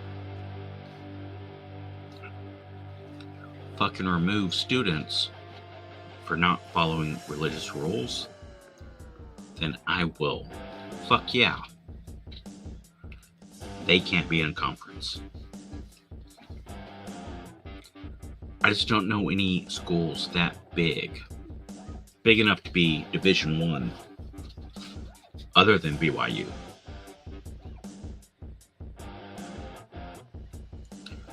But yeah, we almost had Michigan, Ohio State in the national title game. Now, I am not a Michigan fan. I want to put that out there now.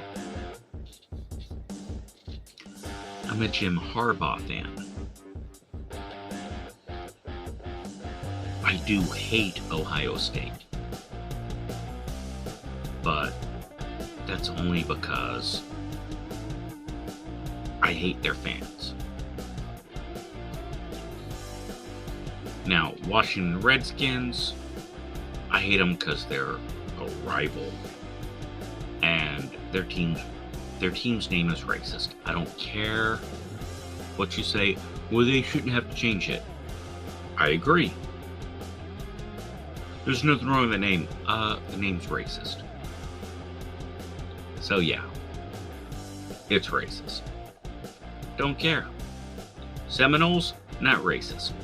Cleveland Indians, not racist. The only fucking team name racist against natives, American Aborigines, American Indians, whatever the fuck you want to call them. By the way, my mother's Native American. But redskin is a fucking racial slur. Just because it aged out, yeah, still racial slur.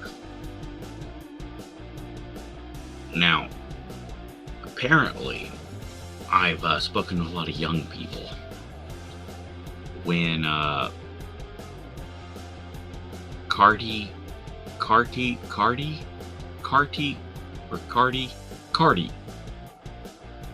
B put out a song, Wet Ass Pussy. WAP. Now, when I saw there was a song WAP, I was like, holy fuck.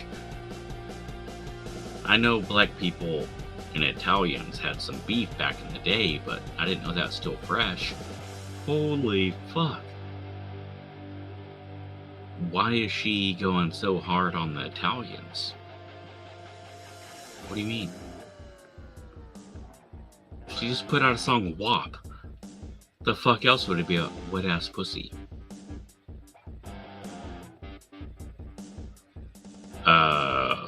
No, the song, it's WAP. Yeah, wet ass pussy. Okay, no one told her. WAP, maybe? Why the fuck would people be calling it WAP? If it's not a racist fucking attack on Italians. I mean, the fucking noodle benders are not gonna like this. What are you talking about? Oh. People aren't aware. WAP is a really fucking offensive term for eye ties. Now, Jap, not offensive. It's clearly a reference to Japs, Japanese. Nip. Nip. I remember when nip was offensive. People were like, oh, those fucking nips. What do you call them nips? Cuz. And I looked into, oh, Nipponese.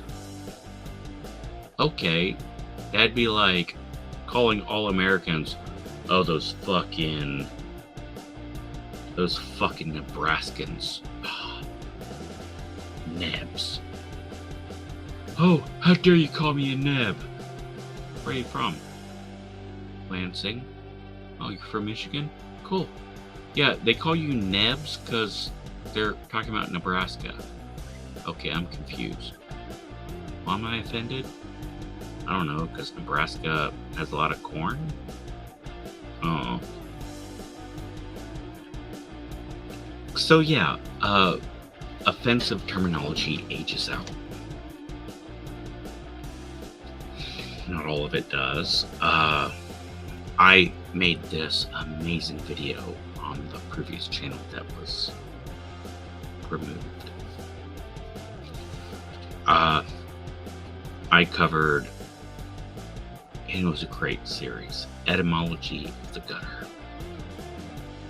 The idea was I'm going to talk about offensive words and find out where they come from, so that when we have knowledge and understanding of where this comes from,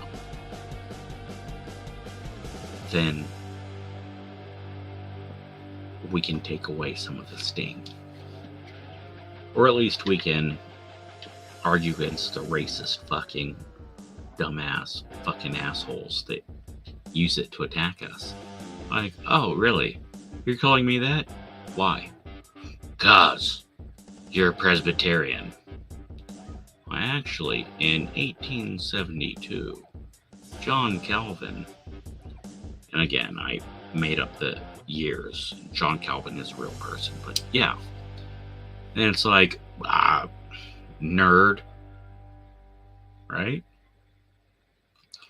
A word I grew up knowing was awful and fucking terrible. And if I ever said it, my mother would she would have beat my ass. Kike. K-I-K-E. Kike.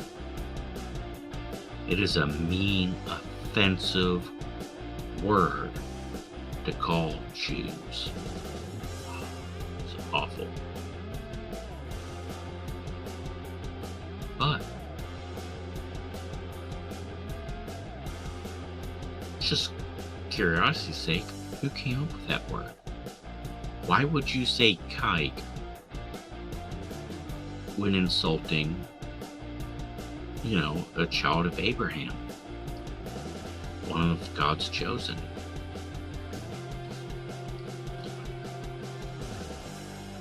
Why kike?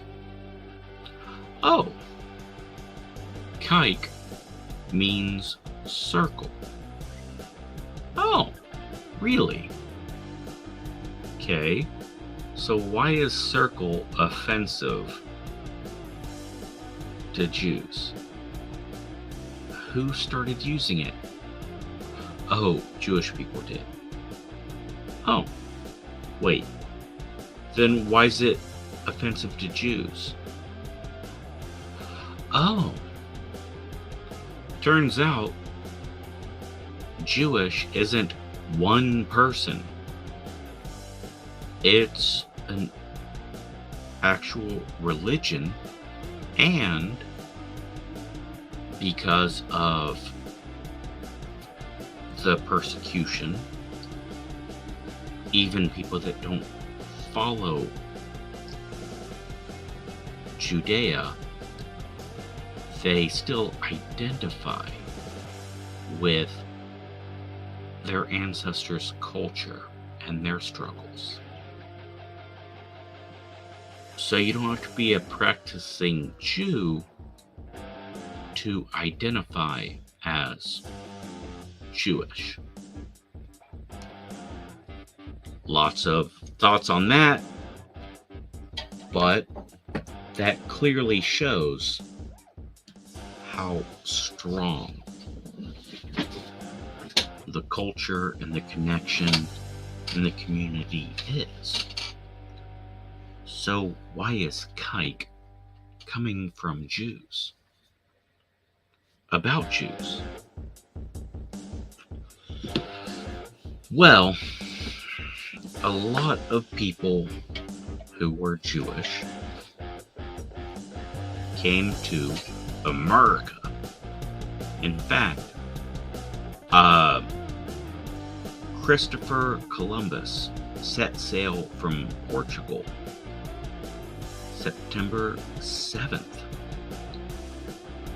in 1662 or 61. September 6th of 1661 or 1662, Portugal banned Jewish people from living in the country. So an awful bunch of Jews had to leave in a hurry. It is estimated up to 60% of Christopher Columbus's crew on his 3 ships, the Nina, the Pinta, and the Santa Maria, were closeted Jews. Pretty fucking cool, I think. So, Jews have had to hide and join together. Well, Russia kicked all the Jews out. Now there's Hebrew and there's Yiddish, there's Hasidic, Orthodox, there's even a thing called Messianic Jews. Like, Jew isn't a guy. It is many cultures, many different interpretations of the faith. All that on top of spread across multiple nations and continents. So, yeah, Jew is like saying Christian. Now, Christian, that I got some. I grew up without religious labels. I remember Mom going, they're Korean. Okay. What does that mean? They have the Korean church religion thing. I later learned Buddhist. And Mom was like, they're Indian, Punjabi. Okay. They got their church. Oh, okay. Hindu.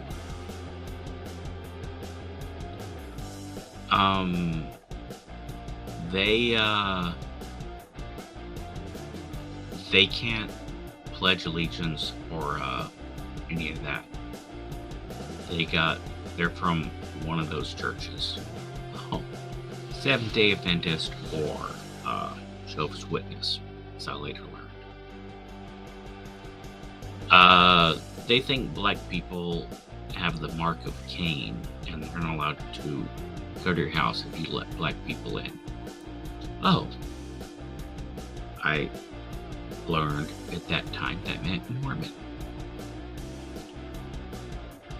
So it wasn't like, Christian. I was never, it's like, are you Christian? Yeah. Dad's Church of Christ. He was raised, can't have musical instruments in the church. Oh. Dad loves music. And I have never, ever heard Dad discuss religion.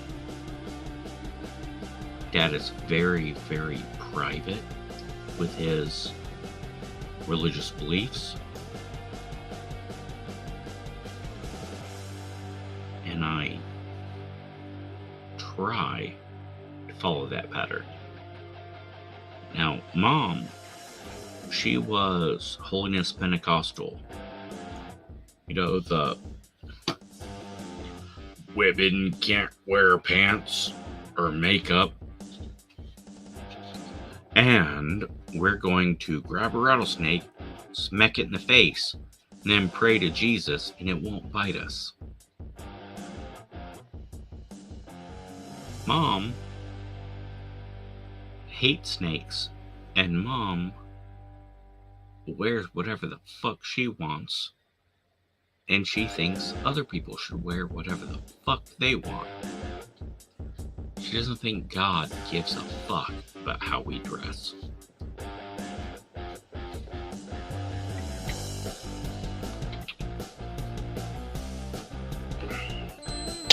My mother does have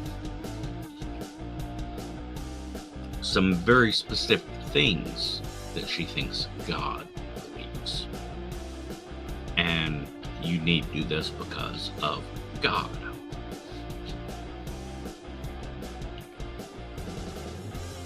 And none of it's crazy or stupid. And I'm pretty sure Dad would agree, but Dad never said it. And on all of it, I'm 97% in agreement. That God would probably be like, yeah, no. Don't do that. I also think any reasonable person who believes in a God or a deity or a higher power in the universe would be like, yeah. The person in charge would say, no, don't do that.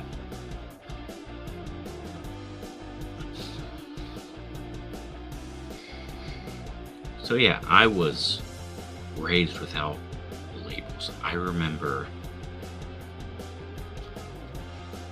in Deutschland, I came home and was like, Mom, I got a question about religion.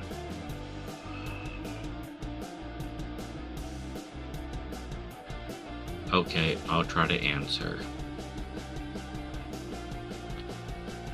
I'm Christian, right? Yes. Yes, you're a Christian. Am I Catholic or Protestant? You're Christian. Right.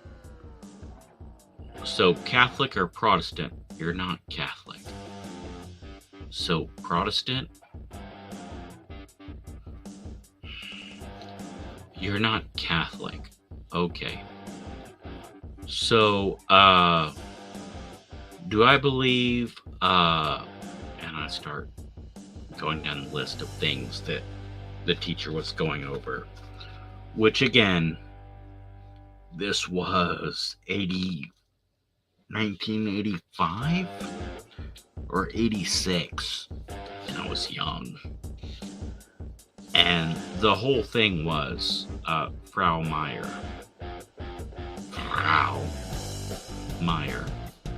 was wanting to discuss religion and how we all agree on, is there a God? We agree or we disagree. So a bunch of people like, yeah, there's a God. Then a few people, there's no God. All right. Now, are they bad? Are they evil? Are they awful? Are they terrible? Do you want to kill them? And again, this is, Germany. And they were the ones that made the Nazis. So they gotta work on it. It's like, well, no, but, they're wrong. Right or wrong, don't matter. Are they bad? Are they evil? Are they hurtful? Do they affect whether you believe in God? No, but they're wrong in... Got it. So, some people say there's no God, and some people say there is God. Cool. She didn't say cool, but you get what I'm saying. And then it's like,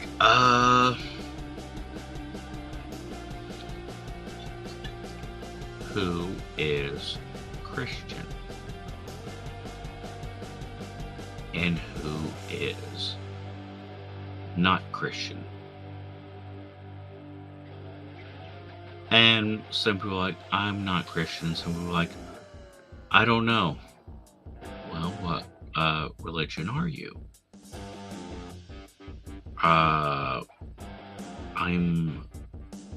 We had one that was like, I'm Shia. Shia, Sheer. I'm Sheer. Muslim? Yeah. Okay. You're Muslim. You're not Christian. Awesome. You're a Shia Muslim.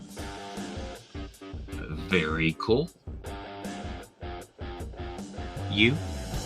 I'm a Hasidic. You're Jewish. Oh. I'm an Orthodox Jew. Is that Christian? No, that's Jewish.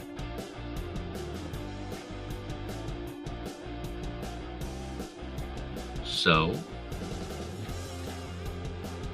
a lot of your friends don't believe in God. But they're your friends, and they're good people, and they don't change what you believe. Now, a lot of you are Christian. Some of you are not Christian. You never knew. Because it doesn't change what you believe. Now, how many of the Christians are Catholic and how many are Protestant? I didn't know. And then Frau Meyer was like, we can keep going forever and ever. But none of it changes. You can believe what you believe, and they can believe what they believe,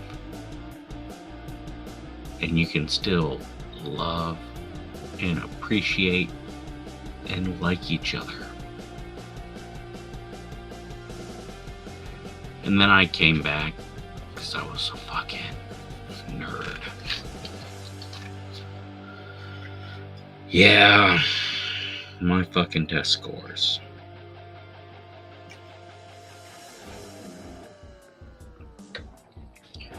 I was like, I'm not Catholic, but I'm not Protestant. Mom's Holiness Pentecostal, Dad is Church of Christ. So what am I? Frau Meyer was like, Jason. It's what they used to call me back before I was a badass that I am now. Jason, you are you. Your mom is this. Your dad is this.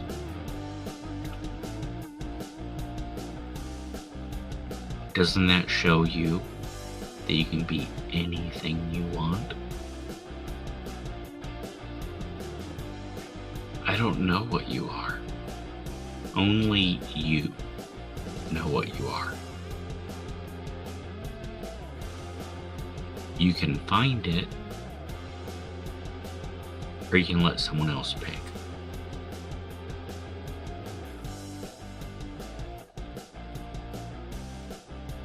Fuck. So I'm the only Catholic person in the whole family. Like, Dad is 10th of 12 children. Mom is 4th of 5 children. And out of Dad's 12 or 11 siblings, they all had 3 to 8 kids. Mom, her 4 siblings, they all had 2 to 7 kids. And then they had kids, and those kids had kids, and fuck. The only Catholic I know in the family. Shit. I only have one friend who's a Catholic. She is Jackie. She's an angel. And her husband, Omar, is not Catholic. But he is still a motherfucking saint.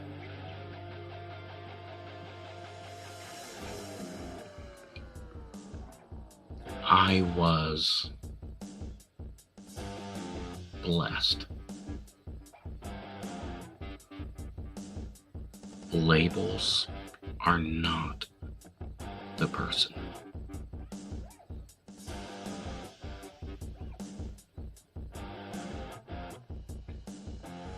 Most of my acquaintances do not know I'm Catholic. Most of my family doesn't know I'm Catholic.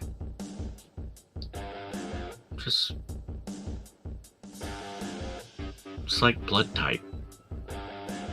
Not important to share. It's not my label. It's my belief. Your sexuality is not your label. It's your desire. My label is useless, worthless, drunk, who fucking succeeds anyways. Your label is what you choose. I hope you're kinder labeling yourself than I am with me.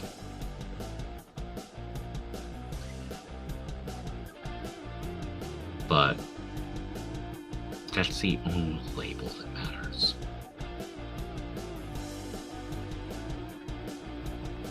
So, with that being said, may your God or lack of God or energy or whatever it is that gives you comfort,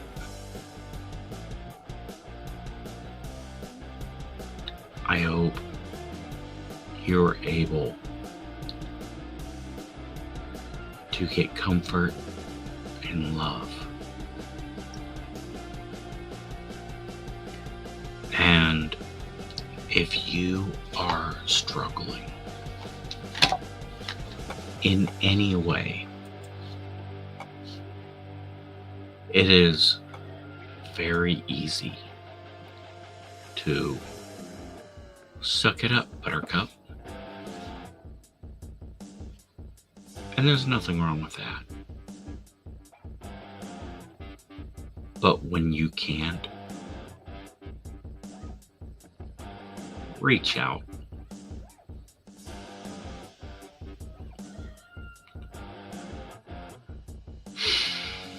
And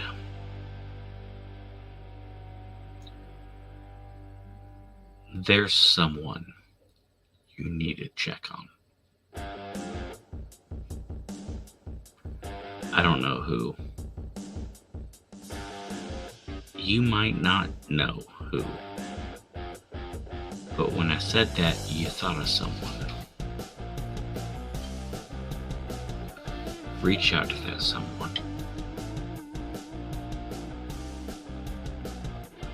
I had an old friend reach out to me today. And it was weird, awkward, and very surprising.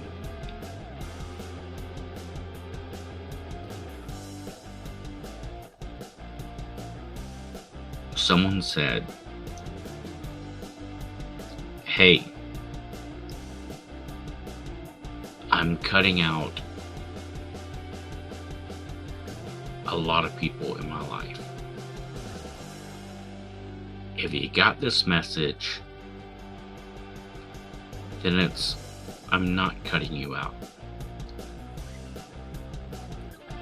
But if you're on drugs, or doing drugs, or you don't want to support someone getting off drugs, block me, please.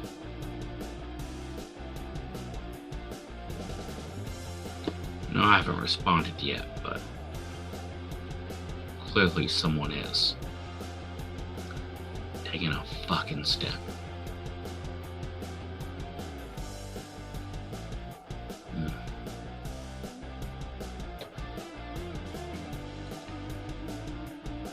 So yeah, you gotta do you first.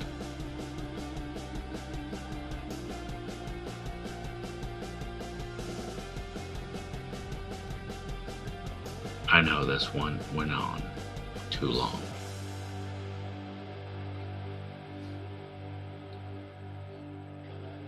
You are loved. Someone loves you. You are important. You can change somebody's world.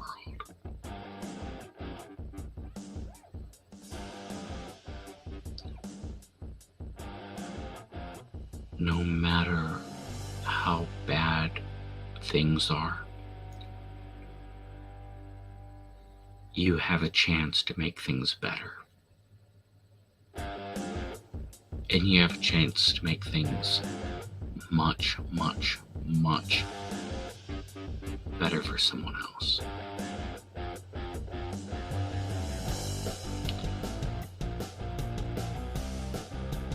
So, Flying Spaghetti Monster, or Yahweh, or Allah, whoever hears your prayers,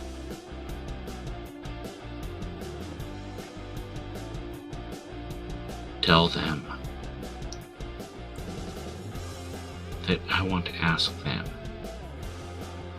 to give you a big boost of love and joy.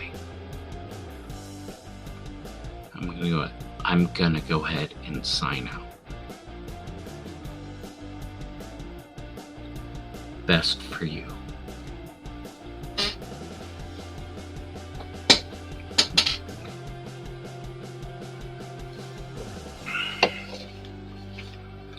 Except for Ice Cube.